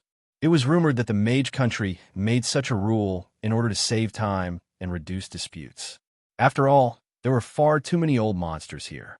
Perhaps there was a little girl jumping around in front of you who was waiting in line for food that was actually a 1,000-year-old monster. If you tried to steal her spot, she would casually use Death's Finger to kill you. In the distant past, there were all sorts of disputes about pretending to be a pig to eat a tiger, or trying to act cool only to be slapped in the face, which annoyed the law enforcement and security departments. However, ever since the mage country made this rule, anyone who saw an insignia on their chest would know whether or not they could afford to offend them, which greatly reduced the cost of public security. As I walked, I made arrangements for what to do next. Soon, we returned to Crystal Street. However, Amelia's store was now completely different from yesterday. Chapter 298. Thorngarden, Amelia's century-old shop on Crystal Street, was no longer recognizable as it used to be. It was a cute little house decorated in a small forest. The little house in the forest and the tree house together formed a three-dimensional building. Large amounts of vines and large trees formed the building's framework, and the lush green grass became the natural flooring. The cute Littlewood spirits that were busily working back and forth became diligent shop assistants, while the tall, strengthened treants became the guards. Just the fact that the shop had a completely unconventional style attracted many customers. Thank you for your patronage. Please come back again. Rosa was so busy that she was sweating profusely as she sat at the cashier's seat. However, she still smiled at the satisfied customers. Littlewood spirits were running all over the place, carrying out their duties as shopping guides with warm smiles on their faces. Female mages and acolytes would also occasionally come over after hearing the news, screaming how cute, or let big sister hug you. It was clearly in ruins yesterday. Goldtooth muttered to himself. I turned around and glanced at the troublemakers who wanted me to go to the police station to get them back. Then I glanced at the busy little elves, and I began seriously considering tossing them into a trench or sending them to the sky with a rocket. Why was there such a huge difference between humans? I couldn't help but nod in satisfaction as I looked at the Littlewood spirits. However, the moment that I approached the shop, "Ah, Father, you're back." The moment Rosa spoke up, everyone looked at me. The astonishment and surprise in their eyes made me feel uncomfortable. Father, Little Red is working really hard. Did you see that? Father, we made quite a lot of money today." The Littlewood spirits happily ran over and bounced up and down as they bragged about their achievements. Everyone then looked at me with increasingly unfriendly gazes. If it wasn't for the fact that they had mystical plant components on their bodies, the wood spirits' physical appearance would be quite similar to that of elf girls. Before news of the birth of this mystical new species spread, most people would have thought that these wood spirits were just young elf girls who were dressed naturally. However, some observant people noticed that they were different from elves. However, this wasn't necessarily a good thing. He actually let such a young daughter work? What a scumbag. Look carefully. Some of the little elves don't have pointy ears. They're probably mixed bloods. Even scumbags aren't enough to describe the number of daughters he has. Just how many elves has this bastard laid his hands on? An Anababa? I'm so jealous. There's a serial number? Daughters in the triple digits? Wow, super scumbag. Double emblem of endless truth? Even if he's a super mage, you can't deny the fact that he's scum. Although there were some strange things mixed in, my reputation inexplicably developed in a strange direction. At such a time, how could my system forget to add insult to injury? The reputation system has been triggered once again. Arrowindent, Caro respect 20,000/20,000. The prodigal son never returns has been converted to Arrowindent. Respect 168/50,000. The prodigal son never returns. Congratulations to the host for obtaining a new title, Job Class Demon Father. After equipping this title, the attractiveness of young girls has increased. The success rate of saying uncle will bring you to see the goldfish has increased. However, at the same time, it will incur the hatred of adult females. System notification: don't always blame others for tricking you. You are the source of the gentleman virus. My reputation, which I had finally managed to salvage from Carol's story, was twisted 180 degrees. It seemed that my reputation was destined to become stranger and stranger. But just as I was about to cry, a certain cheerful girl who had always been obedient suddenly jumped out to add insult to injury. Father, when Mother sees how well you've managed her shop, she'll definitely be very happy. Mother? The original owner of this shop? Amelia. In an instant, I knew I was done for. Sop, my angel. God punishes scum. Don't pull me. Let me fight that scumbag to the death. Nothing can stop me from taking my revenge. So what if he's a truth-level mage? So what if he's a 200-year-old monster? So what if he can casually crush us to death? So what if he can make us fail our classes forever with a single sentence? Hey, don't let go. Don't be so materialistic. Just pull me. I should say that it was to be expected that Amelia had official support teams. As an incredibly popular teacher, the Angel Amelia's fake good reputation was probably even more famous than her poor management of the shop. Since she greatly favored female students, she actually had fans of both genders. There were even some who were vomiting blood on street corners, and countless who wanted to fight me to the death. I was truly envious. I was speechless. But since everyone was pointing fingers at me, I could only helplessly look at Rosa, who seemed to have no idea what she had done and was still giggling. As expected, all pink hair is black when you cut it open. Rosa isn't black at all. It's a daughter's duty to take care of her father for her mother, who's not at home. She won't be able to fool around with other girls.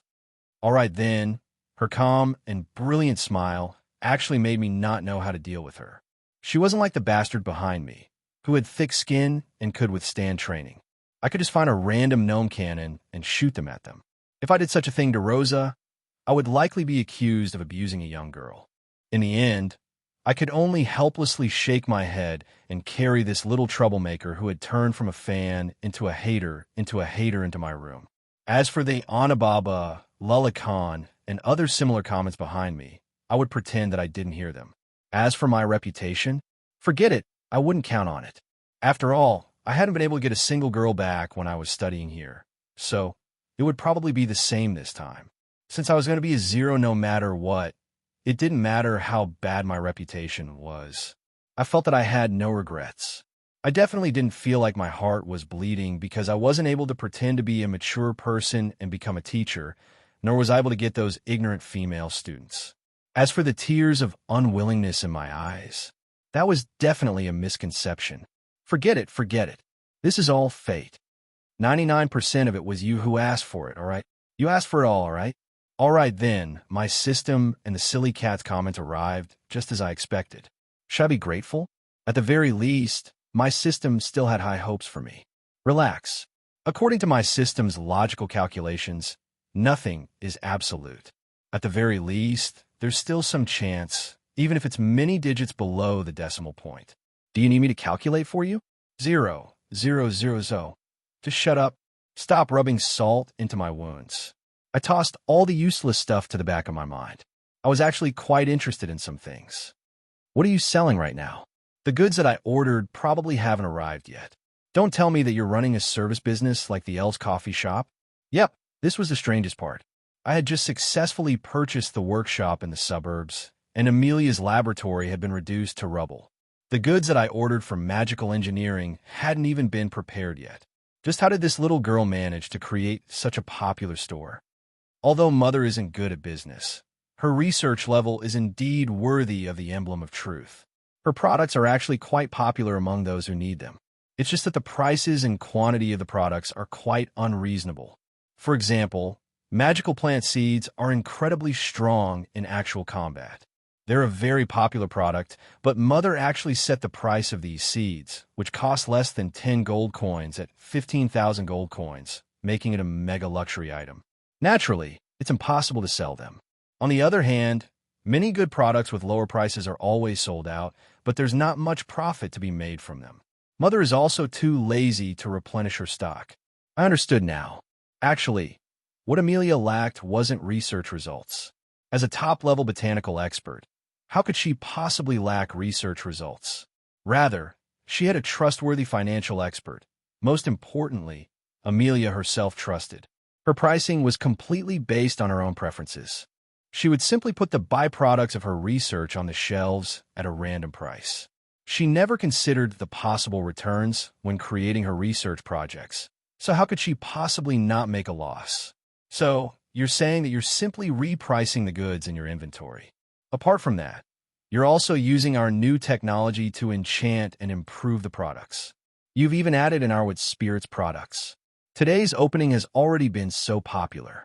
That's mostly because everyone has accumulated demand from Mother's store, which has been closed for so long. The new customers are probably here because they heard the news.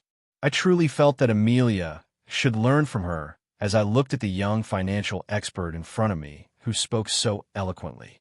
With her help, in addition to my special products, perhaps this century-old store, which was known for its poor management, will be able to break into the Cloud Tower's top 10 in terms of sales this year and challenge the thousand-year-old stores of the major organizations. Was it abnormal for a mage to open a store? It might seem that it was wrong for a financial expert to be obsessed with money, but sometimes there was a difference between reality and ideals.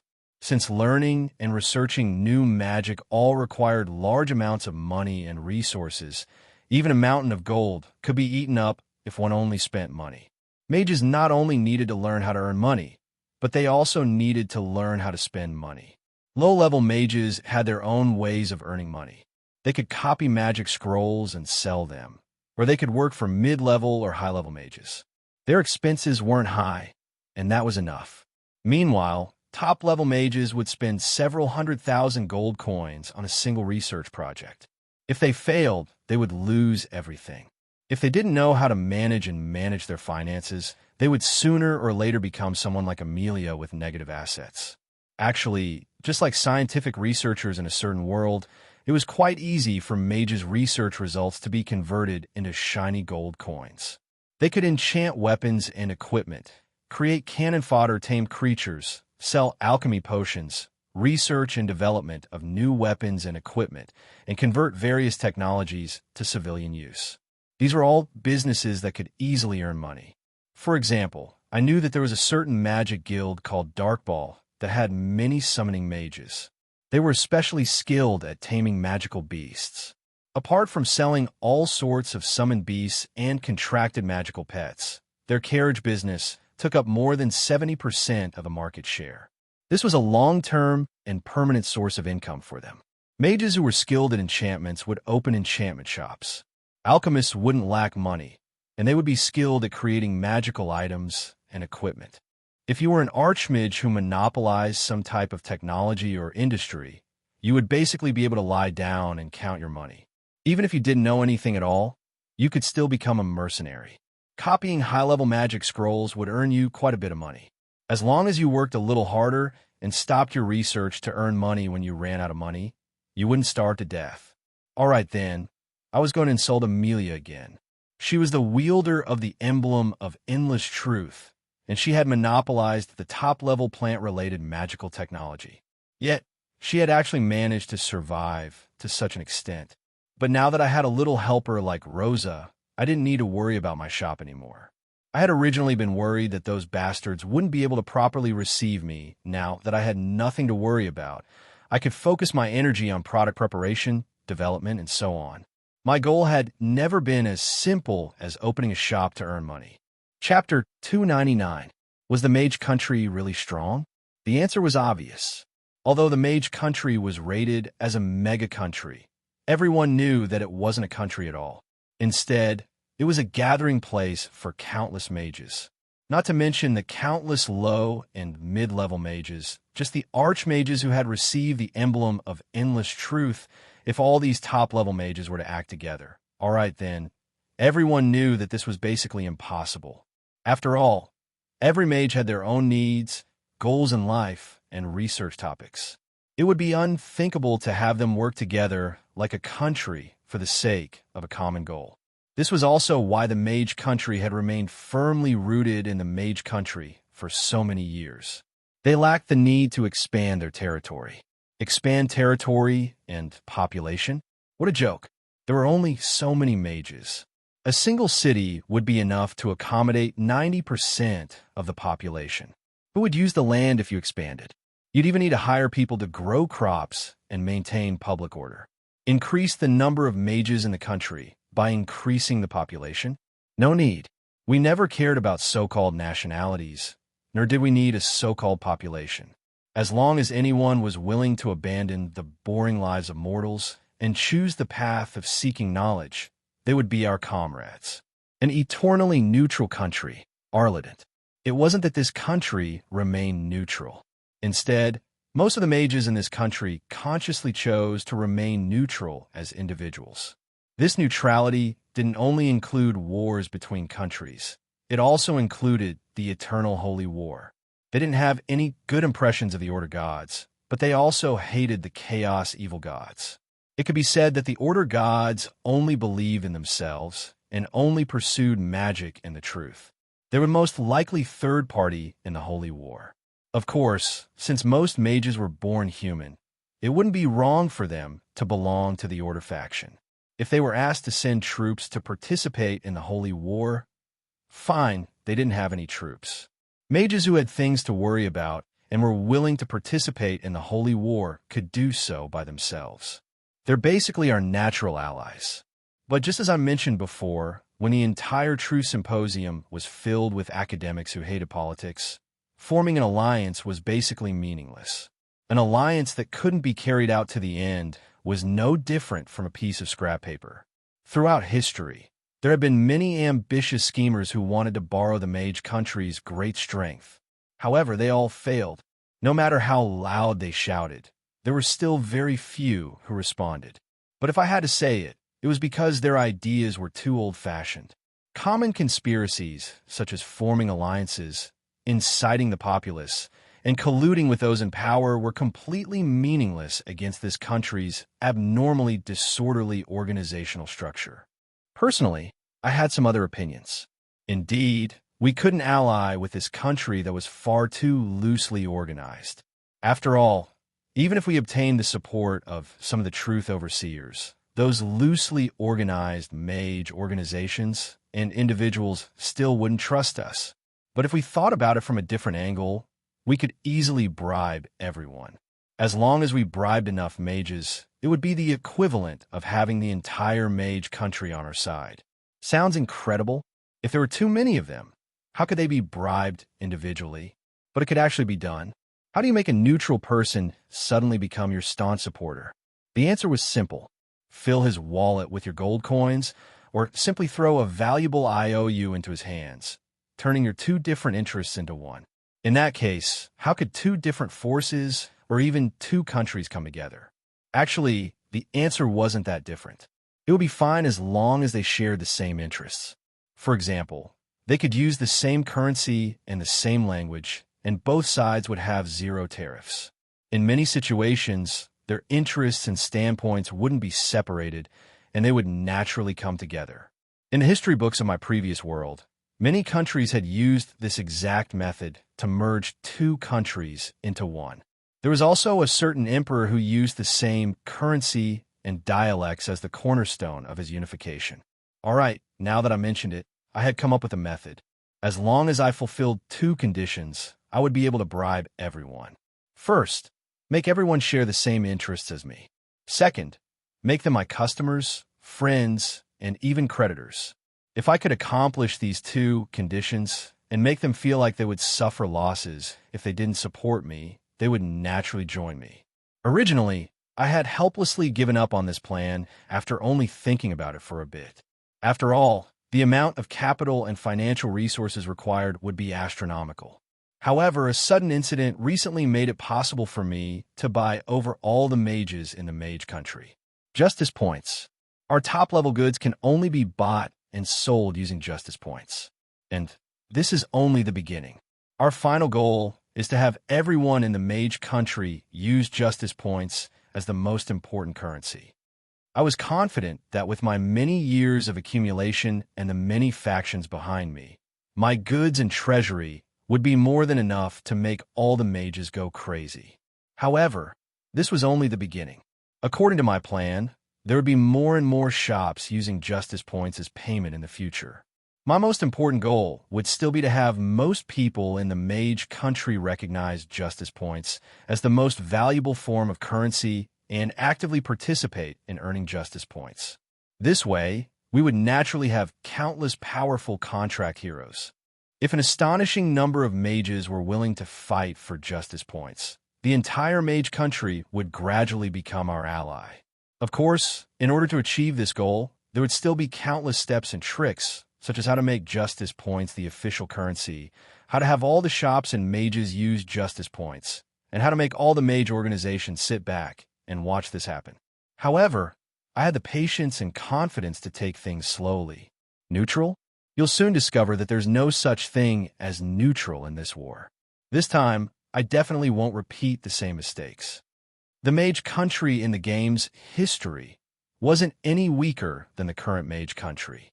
However, when faced with the changes in the world and how many lives were lost, the mage country still chose to ignore the unfolding of this holy war and simply record everything as a bystander. They were as neutral as ever. No, neutral couldn't even be used to describe them. They were proud, slow, and cold. In the past, the mage country had been able to ignore the Yonnya calamity and other similar catastrophes that swept across the entire land. This time, they would naturally be able to do the same. Even though they were fighting to the death in the outside world, they still chose to live their normal lives in the Cloud Tower, discussing the newest technological inventions and the terrible weather that was becoming colder and colder. But when this war truly engulfed the entire world, they discovered that they had long since been caught in the crossfire. It was already the end of the world, and it was already too late to take action. Actually, in the game's history, it wasn't that there weren't any observant mages who gave warnings. It wasn't that there weren't any surveillance battles from other planes that pointed out the abnormal movements of the creatures from other planes. However, the various mage organizations had long since come to the conclusion that this was just another war between species that would last for 200 or 300 years. It was enough to just ignore it. The arrogant mages finally got a taste of their own medicine. When Arakkadan finally realized that something was wrong with the situation and truly ordered all the mages to mobilize, the entire land of Ike had already experienced countless battles. Countless powerful individuals from other planes had already arrived, and the River Styx was filled with the souls of the dead. Semi-god lords were raising wine cups filled with blood in the face of the apocalypse. Demons and devils were forming armies under the leadership of the evil gods. What could the powerful mages possibly do? Sometimes being neutral seems like the only correct choice. However, it's also the most passive choice, the farthest away from the correct choice. Although I didn't want to admit it, from a certain standpoint, the conflict between the Bardi Empire and the Mage Country was indeed a good thing. At the very least, the Bardi Empire told the high and mighty mages in their ivory towers that there was no such thing as complete peace in the world. Even if you stayed at home, it was possible that a bandit would suddenly break in and slap you in the face. I sincerely looked forward to the upcoming Truth Symposium. I wanted to see what the archmages who had just returned from the front lines would come up with. Also, that sudden forbidden spell ambush was something completely different from the mage country's traditions. Why did I feel like it was so sudden and incomprehensible? There was definitely something interesting that hadn't been revealed yet. What I needed to do now was to forcefully awaken the mages. Justice points and the secrets of magic would be the bait to drag the mages into the Truth Symposium. As long as the mages entered the Truth Symposium, they would have enough information to report back to the Truth Symposium about destruction and chaos. With the intelligence of the mage job class, how could they not notice that something was wrong?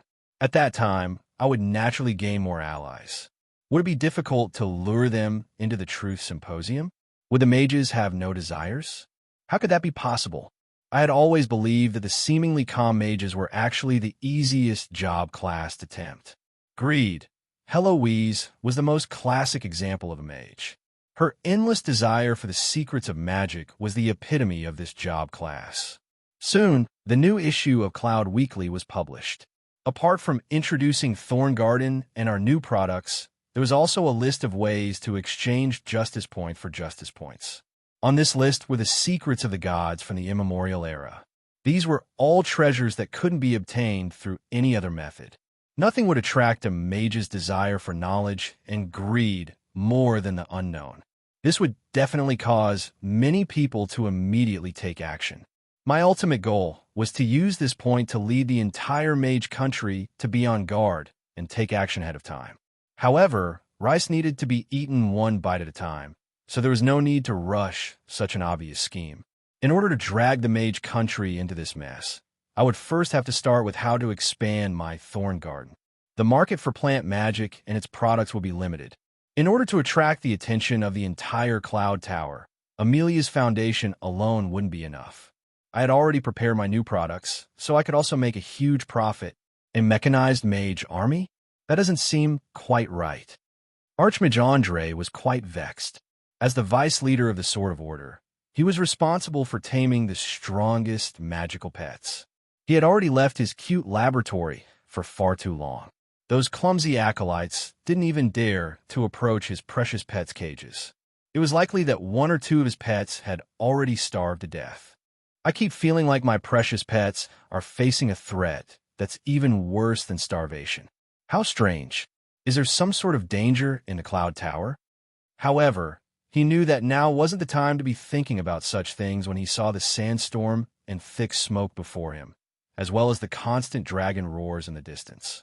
That forbidden spell had transformed this entire area into a living hell of lava. Two squads of Barty Dragon Knight, who were determined to take revenge, had already arrived. A surprise attack from 12 Dragon Knight would be quite difficult to defend against. However, this wasn't actually a big problem. After all, there were a total of 4 Truth Overseers here. If they worked together and forced the Barty Dragon Knight to face them directly, the problem would likely be resolved very quickly. However, there was obviously another reason why both sides were in a stalemate. The Archmages of Arlo didn't want to continue escalating the battle. Even more so, they didn't want to offend the dragons behind the Dragon Knight by killing dragons. The Barty Dragon Knight had also been acting rather strangely recently. They continued to patrol and ambush the Barty Empire, but they lacked offensive power. Their largest Dragon Breath attack was only a single Dragon Breath attack that lit up several buildings. As the Barty Empire was determined to take revenge, this was obviously far too mild. It feels like they're being restrained by something. They don't intend to escalate the battle. I don't understand. But soon, he didn't need to worry anymore, as he received a letter from the Cloud Tower. Chapter 300. Asterisk boom. Boom. Boom. Asterisk on the streets of Arlo. The sound of explosions could be heard everywhere. Young mages rode on mechanical iron horses and chased each other, leaving behind a trail of chaos and black smoke. The steel wheels of the iron horses left numerous wheel tracks on the ancient streets. Young people cheered and laughed loudly as they enjoyed the passion of speed. Ladies' skirts fluttered in the wind as they cursed at each other. Black smoke rose up and blackened the police who heard the commotion. As for the angry roars behind their heads, there was no license plate number in this world for them to copy. Soon, as the knights' driving skills improved, new legends of speed were created. Riding on iron horses and chasing each other on the streets became the most fashionable form of entertainment for young mages. Street racers? Causing as many traffic accidents in a single week as in the past year? Does that have anything to do with me? I'm just a legal merchant who does my job. If someone kills someone with a kitchen knife, are you going to arrest the shop owner who sells kitchen knives? Cher, who was in charge of the disciplinary team, was so angry that her veins popped out when she saw the young mage's nonchalant expression. However, there was nothing she could do. This was not the first time she had dealt with the master in front of her. Within a week, this master had actually come to the guard bureau to collect people 9 times. Although it was not a heinous crime, his group of subordinates constantly broke all kinds of records of how low the moral limit was and how many new types of crimes they had committed, especially that Draken who treated his prison cell as his home. He would report to the police station on time every day. She didn't know what he had done, but all the prisoners were frantically begging for help from the prison guards, requesting to be transferred to another cell. Well, I think it's safer here. When she asked, that simple and honest Draken actually shivered. It seemed that he had offended many people. But when she checked the files, she actually discovered that he was a saint-rank beast tamer hunter. That meant that in less than a week, he had successfully offended myth-ranked and even semi-god mages. As for the others, there were those who sold fake goods, streaked, made explosions, and fought and caused trouble. If it wasn't for the guarantee of the master in front of her, she would have long thrown them into jail. But today, Cher's patience had reached its limit. Perhaps his subordinates' moral character couldn't be equated to their own moral character. At the very least, it was true that he was embarrassed and depressed every time he came to pick up his subordinates. But when he came to pick up his subordinates again the next day, or even in the afternoon of the same day, not only did it make people doubt his sincerity that he would definitely take care of these bastards, but also made people wonder if his subordinates were a professional criminal organization or if they were simply here to cause trouble for the Security Bureau and the Discipline Inspection Department. However, this was only the tip of the iceberg that Thorn Garden had caused. The new Thorn Garden instantly became popular among female mages thanks to its cute elven employees. Even female mages who weren't interested in plant magic would enjoy afternoon tea at the Forest Cafe behind the store. Just watching these cute elves running around would be enough to kill an entire day. Of course, there were also male mages, especially some elderly mages with white hair who wanted to sneak into Thorn Garden. However, most of them were unable to withstand the female mages' piercing gazes and quickly fled. While the female mages and acolytes treated Thorn Garden as a vacation spot, the boys soon received their new toy. Iron Horse number 7 was the new toy that was constantly creating black smoke, noise, and traffic accidents in the streets and alleys. It was similar to the Goblin Engineering rocket car, but it only had 2 wheels. The auxiliary wheels will cost more. While everyone was still wondering if such a toy would be able to run, the goblins who were acting as a demonstrator were already racing on the streets. At first, the mages thought that this was another strange and dangerous new toy created by the goblins, so they brought their snacks and prepared to watch the fireworks. However, to their astonishment, apart from the traffic accidents caused by driving mistakes, these iron horses actually didn't explode on their own. This didn't conform to goblin engineering at all.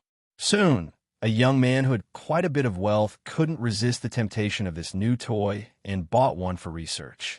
He then unraveled it in front of everyone, causing an uproar in the entire cloud tower. A super small energy pool. It's actually so stable. How is this possible? No, it's probably just a rechargeable circulating pool water. Who cares about the principles? It's fine as long as it works. It would seem that Master Hesta and Master Diego's research direction was wrong. There's no need to generate new energy in a small energy pool at all. All it needs is to be able to store and recharge energy. Olivia's magic box was indeed a groundbreaking invention. The greatest flaw in engineering wasn't the unstable explosions from the very start. Rather, it was the lack of a stable and long-lasting energy source. Using a powerful magical creature's magic core as the energy source would not only be far too expensive, but once the magic core was used up, the magic core would become nothing more than a pile of scrap metal before a new energy source with similar stats could be obtained. But after I solved the problem of a stable energy source that could be mass-produced, metal mounts naturally came into being under my guidance and design. It was only to be expected that the mages would discover the crux of the problem so quickly. After all, just the research project of a small energy pool had 2 divine truths level mages competing against each other. However, it was obvious that they hadn't made much progress. After all, this technology had been wrong from the very start. Mages were no strangers to energy pools. Every mage tower would have their own large energy pool as backup mana reserves. The principles behind energy pools were different, and some could even draw energy from other dimensions. With the support of an energy pool, a high-level mage would be close to having unlimited mana in their own mage tower. It would be an understatement to say that their power level would increase by 3 times. Don't attack a mage's home. This was the most basic rule for any adventurer. Anyone who dared to violate this rule would basically be dead by now. Mages had always been researching ultra-small portable energy pools in order to increase their combat strength when traveling. However, they had either researched on the soul, natural phenomena, or alchemy. However, it was obvious that none of them had ever thought that engineering, which had nothing to do with magic, would come to such a conclusion. Based on mages' current technology, even the smallest energy pool would be the size of a room. For a long period of time, any technology smaller than that would be considered impossible.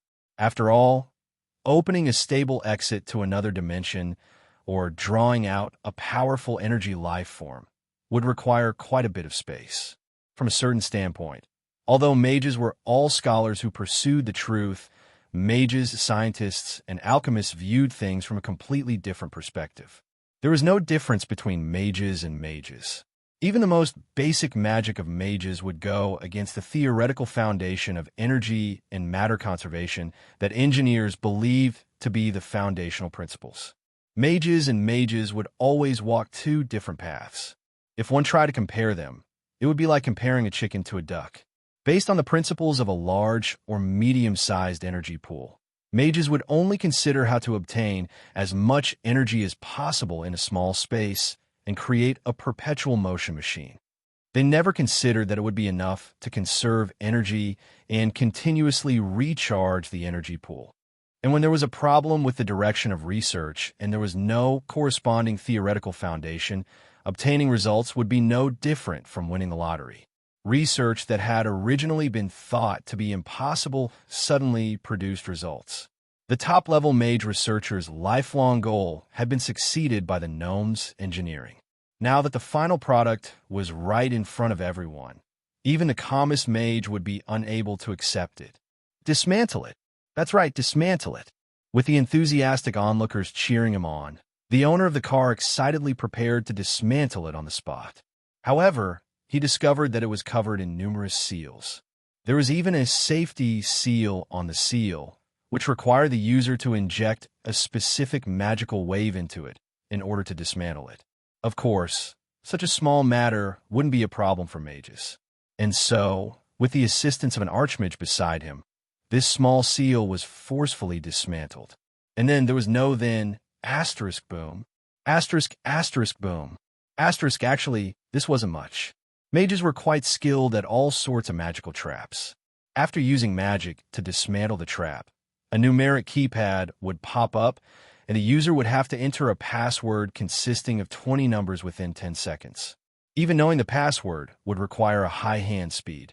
For mages who weren't very skilled, this was obviously quite difficult. All right then, should I say that mages were already used to explosions during their research? Or perhaps Golden Tooth and the others still had some conscience?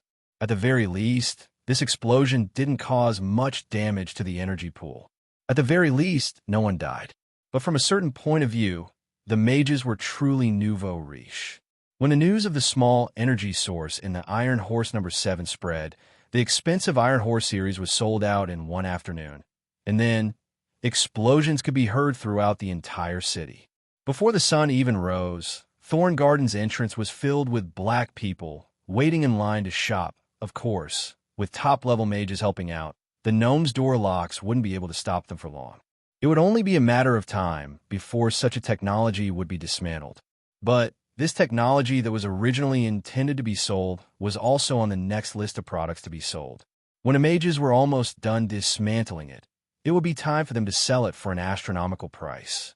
Soon after, while the mages were busy with their research, they also tested out the armored motorcycles and discovered something else. So stable, so much more stable than horses, and so fast. From a certain standpoint, long-distance travel was definitely a tiring job for mages with weak constitutions.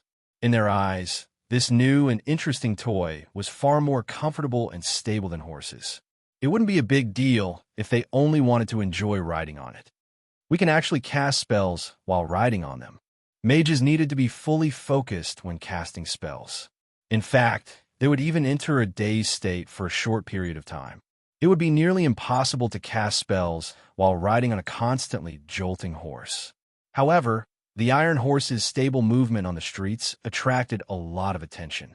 Mages' greatest weakness was doubtlessly their slow and sluggish bodies. Once a mage got close to them, it would be incredibly difficult to increase the distance between them again and again. If they could cast spells while moving at high speed, their power levels would increase exponentially. But even for battle mages who specialized in combat, it would still be incredibly difficult to learn how to cast spells while moving. Their movement speed would also be incredibly slow. And if they cast spells while sitting on a horse carriage, the wooden wheels and bearings that had zero dampening ability would cause them to constantly move up and down. A single bump at a critical moment would result in a fatal spell backlash. Indeed, there was a type of mount that could allow people to cast spells while sitting on top of it, gigantic beasts like dragons. However, the difficulty of obtaining one was, for a time, it was viewed as impossible to cast spells while moving at high speed. However, it didn't seem that difficult to cast spells while sitting on an iron horse and riding on a sidecar. It was at that time that Thorngarden published the slogan, "Let those muscleheads forever eat our dust." As if to prove this slogan's meaning, magical swordsmen from the Northlands rode iron horse motorcycles on the streets. This perfectly displayed the motorcycle's excellent dampening ability, as well as the possibility of casting spells while moving at high speed. Only mages would understand the needs of mages. This seemingly inconspicuous toy could actually greatly increase a mage's survival rate in the wild. And so, the Iron Horse number 7 became a stepping stone for mages to enter the market. Young mages swiftly learned how to drive motorcycles and quickly discarded the useless auxiliary wheels. They even started drag racing, which the public security officers hated so much. Meanwhile, the elderly mages spent money to hire drivers so that they could enjoy riding on the sidecar. For a time, "Have you bought one yet? How many have you bought?" became a common greeting among mages. There was always a long line of people waiting in front of Thorngarden's entrance. But this was only the beginning. 2 days later, the number of people buying iron horses had become like fighting over each other. The daily quota of 100 iron horses would be sold out on the very first night. More importantly, Thorngarden released a new advertisement saying that all these iron horses could only be purchased with justice points 1 month later. Justice points? I've already heard the previous announcement. It doesn't seem that difficult to obtain, but how can I obtain so many in such a short period of time? Doesn't that mean that these iron horses will only be sold for 1 month? The Iron Knight that had already been purchased would flaunt on the streets, increasing the competition. In fact, archmages would even be willing to sell their most precious treasures just for a single iron horse. Although a certain black-hearted merchant didn't do something so evil as to raise the price of the iron horse, he made a tremendous profit just by selling the iron horse's iron horse. This method of selling seemed to be quite effective. If there was anything more suitable than good quality and low price, or interesting and novel, it would probably be limited sales, first come, first served, or limited sales for a limited time, out of print. Another reason for selling iron horses was the rapidly increasing number of street racing events. This caused Cher, who was the representative of the police department, as well as the disciplinary department, to feel a deep hatred for her. I actually felt a headache as I looked at the angry blue-haired girl in front of me. If possible, I didn't want to offend the government's public security department either. It should be mentioned that the Cloud Tower's public security department was divided into 2 departments. The first was the regular police department, which was responsible for law and order. The other was the internal disciplinary department, which was responsible for the various mage organizations. The former was responsible for both major and minor matters, but it was obvious that ordinary law enforcers wouldn't be able to control mages. The latter would use the name of the mage organizations to investigate and punish mages who crossed the line. Of course, since there were many overlapping responsibilities, the disciplinary department would be quite free whenever there weren't any mages in the organization they were in charge of. This was why many of the disciplinary department's mages would also work part-time in the police department. As for the mage organization I was looking at, not only was Cher Allen a law enforcer in the police department, she was also one of the high-level inspectors in the Mystical Blades disciplinary department. Her nicknames were Iron Girl and Iron Throat. Fine then, when the word iron was used on a lady, it was obvious that it wasn't a good word. At the very least, she was cold-faced and stubborn. But from a certain standpoint, this was the true portrayal of this overly serious female mage. Just from the fact that I had been constantly taking people away, I was beginning to understand that Cher was becoming more and more talkative. Her respect for me, because of my status as an archmage, had completely vanished. Every time she looked at me, I felt like she was looking at scum. And every time she watched me successfully take someone away, she seemed just like a hot-blooded police detective who would shout at the sly villain, "I'll definitely find evidence and send you to prison." Why did I mysteriously become the villain again? Could it be that I really was the one who had been teleported to this world with a mocking face and a sinner? While I was still hesitating on what method I should use to trick this hot-blooded god detective into leaving, I heard sounds of arguing and explosions from the warehouse behind me. New trouble had arrived. Chapter 301. There was no such thing as a paradise without strife in this world, and there was no lack of idiots with no lower limit to their intelligence. Reality was often more surprising than fiction, because fiction had to pay attention to logic, but in reality, you would never be able to understand why someone could be so stupid/self-centered/immoral. The elderly mages all knew just how important the emblem of endless truth was. However, there were plenty of younger members of the royalty and major nobles among the new students. These new students could be said to be unbridled in their own territories. Not only that, when they were at the peak of their youth, they were discovered to have talent as mages, so they were sent to the Cloud Tower, where many geniuses gathered to learn magic. They were just like the main protagonists of China's legendary novels. How could they possibly be mistreated? Of course, this cruel world would soon teach them a lesson and let them know their own weight. But in the process, there would already be victims. If he was lucky, he would naturally mature one day. However, the prerequisite was that he did not directly offend someone he could not afford to offend. Emblem of endless truth? Academic medal? What is that, Roland? Never heard of it. He's just a scholar-type mage who spends all his time in the lab. Yet he dares not sell us our goods. My father/master/uncle is Triple X. This was probably the thinking of those fools who came to the door. They often treated people politely at the beginning, but when they found that the other party did not give in, they began to throw money at them. When they found that the money was useless, they began to shout fiercely, and in the end, they would fly into a rage and threaten. This was undoubtedly the domineering style of the feudal tyrants. After that, Jan would swing her Dragonslayer blade and teach them what it meant to be a mage's nemesis, an underground elf with full magic resistance. The Grey Elves' magic resistance was indeed not as good as the Dark Elves' era, but when faced against a bunch of rookies who had not even mastered two-circle magic, there was actually no difference. Of course, the young masters who were beaten to a pulp wouldn't give up so easily. What followed was all sorts of revenge and small troubles. In the past few days, we had actually met with 4 arsonists. This was also one of the reasons why the law enforcers behind me were eyeing me covetously. Not only did we break the record for causing trouble, we also broke the record for being reported to the police. Especially the few times when we were called to the police at 1 or 2 in the morning, it made the police and mages very annoyed. Who was it this time? All right, judging from her explosive tone, it seemed like this female inspector had entered menopause in advance. 2 more, and we'll lose our public security award. It seemed like there was a more realistic reason.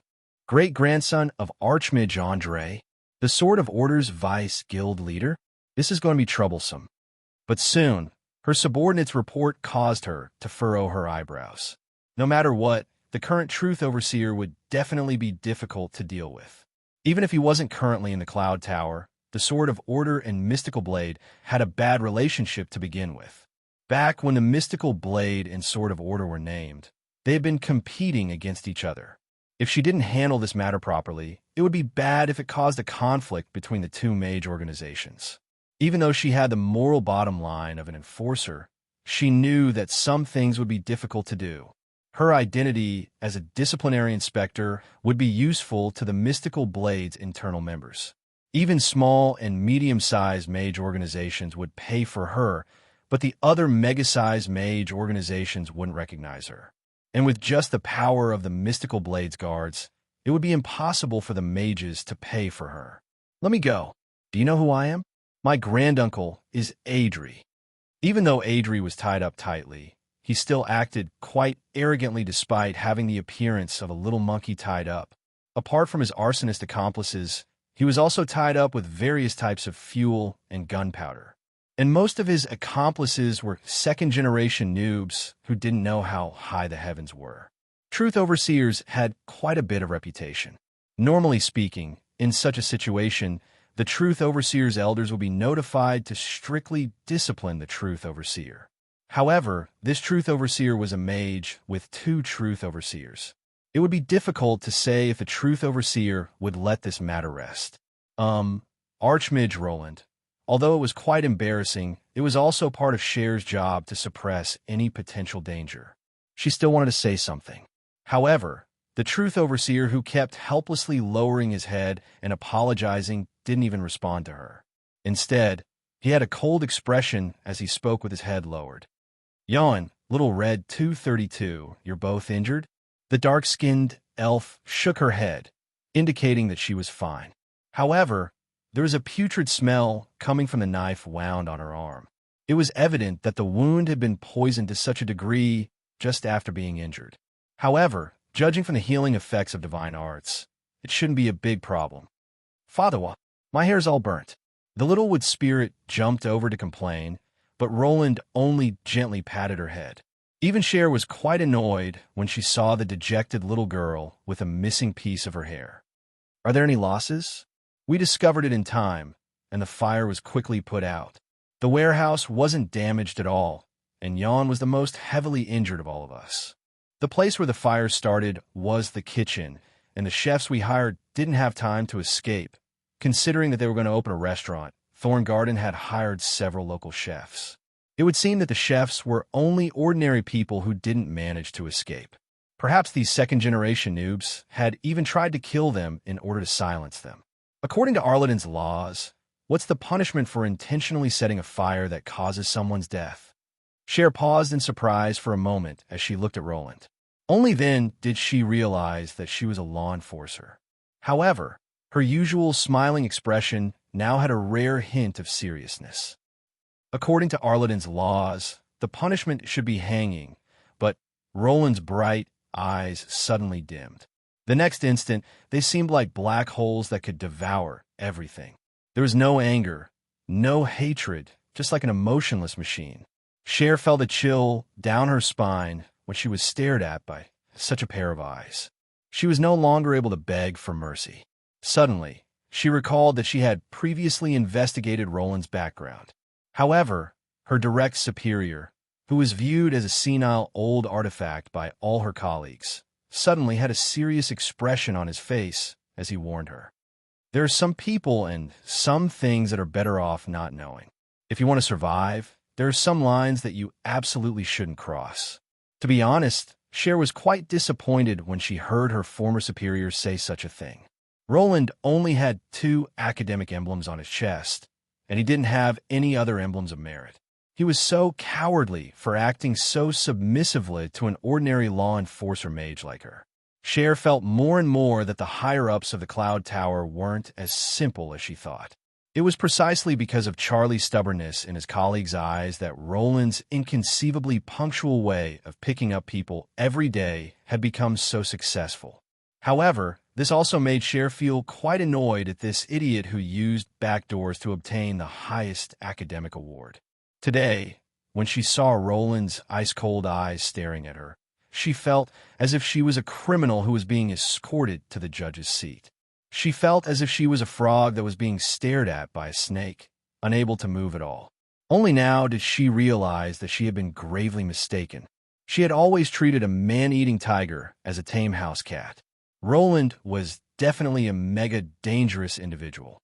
"Oh, since the law says that it's hanging, then let's not bother the police department. Let's just hang them right here." Suddenly, Roland smiled, as if his previous mercilessness had been nothing more than an illusion. He was still the same kind man who always helplessly apologized. However, the words he said just now made Cher feel as if she was in a dream. Hang them? Hang them all? That's the descendants of more than 10 archmages. Even the vice leader of the Sword of Order is involved. How many mage organizations will we have to offend in one go? Wait a moment, my uncle. I apologize. I'll pay for the damages. You can't kill. Cher still hoped that Roland's words were nothing more than a threat. But soon, she discovered that Roland's words weren't just empty threats. His subordinates all took out lassos and tied them around the necks of the arsonists, dragging them out just like that. Meanwhile, pitiful screams kept coming from outside. After the screams reached a peak, everything returned to normal. When Cher hurriedly rushed out and saw the scene before her, she sucked in a cold breath. No matter if it was a tall centaur, a young knight, or a cute wood spirit, all of them executed the arsonists in a practiced and silent manner. With a simple pull of the lassos, the arsonists were hung up on trees. There was no pity or nonsense, as if this was just a normal daily routine. Hang them all at the entrance.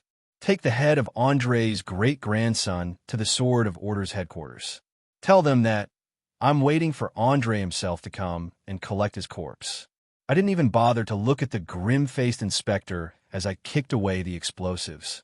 As expected, I found a black crystal and some dark green vials among them. Black core crystals. As long as they're ignited, this entire street will be destroyed. How ruthless. Twin snake venom. Anyone who comes into contact with it will instantly die. That's the one on Jan's arm, isn't it? From the very start, I had never believed that these little brats would be a threat to me. But now, not only had they broken through my magical defenses, they had even injured Jan, who was at the peak of gold rank. This was far beyond the capabilities of these pieces of trash. There had to be someone behind this. Their special status was obviously a test to see how I would react to their provocation, and to see if I was still the Yongya from back in the day. Since you want Yongya, I'll give him to you. Consequences? What's that? Can I eat it? My great-uncle is Andre. What a joke. Since when does a mere Andre dare to be so arrogant in front of me? I knew that this was both a test and an attempt to suppress me. If I showed weakness here, there would be even more trouble in the future.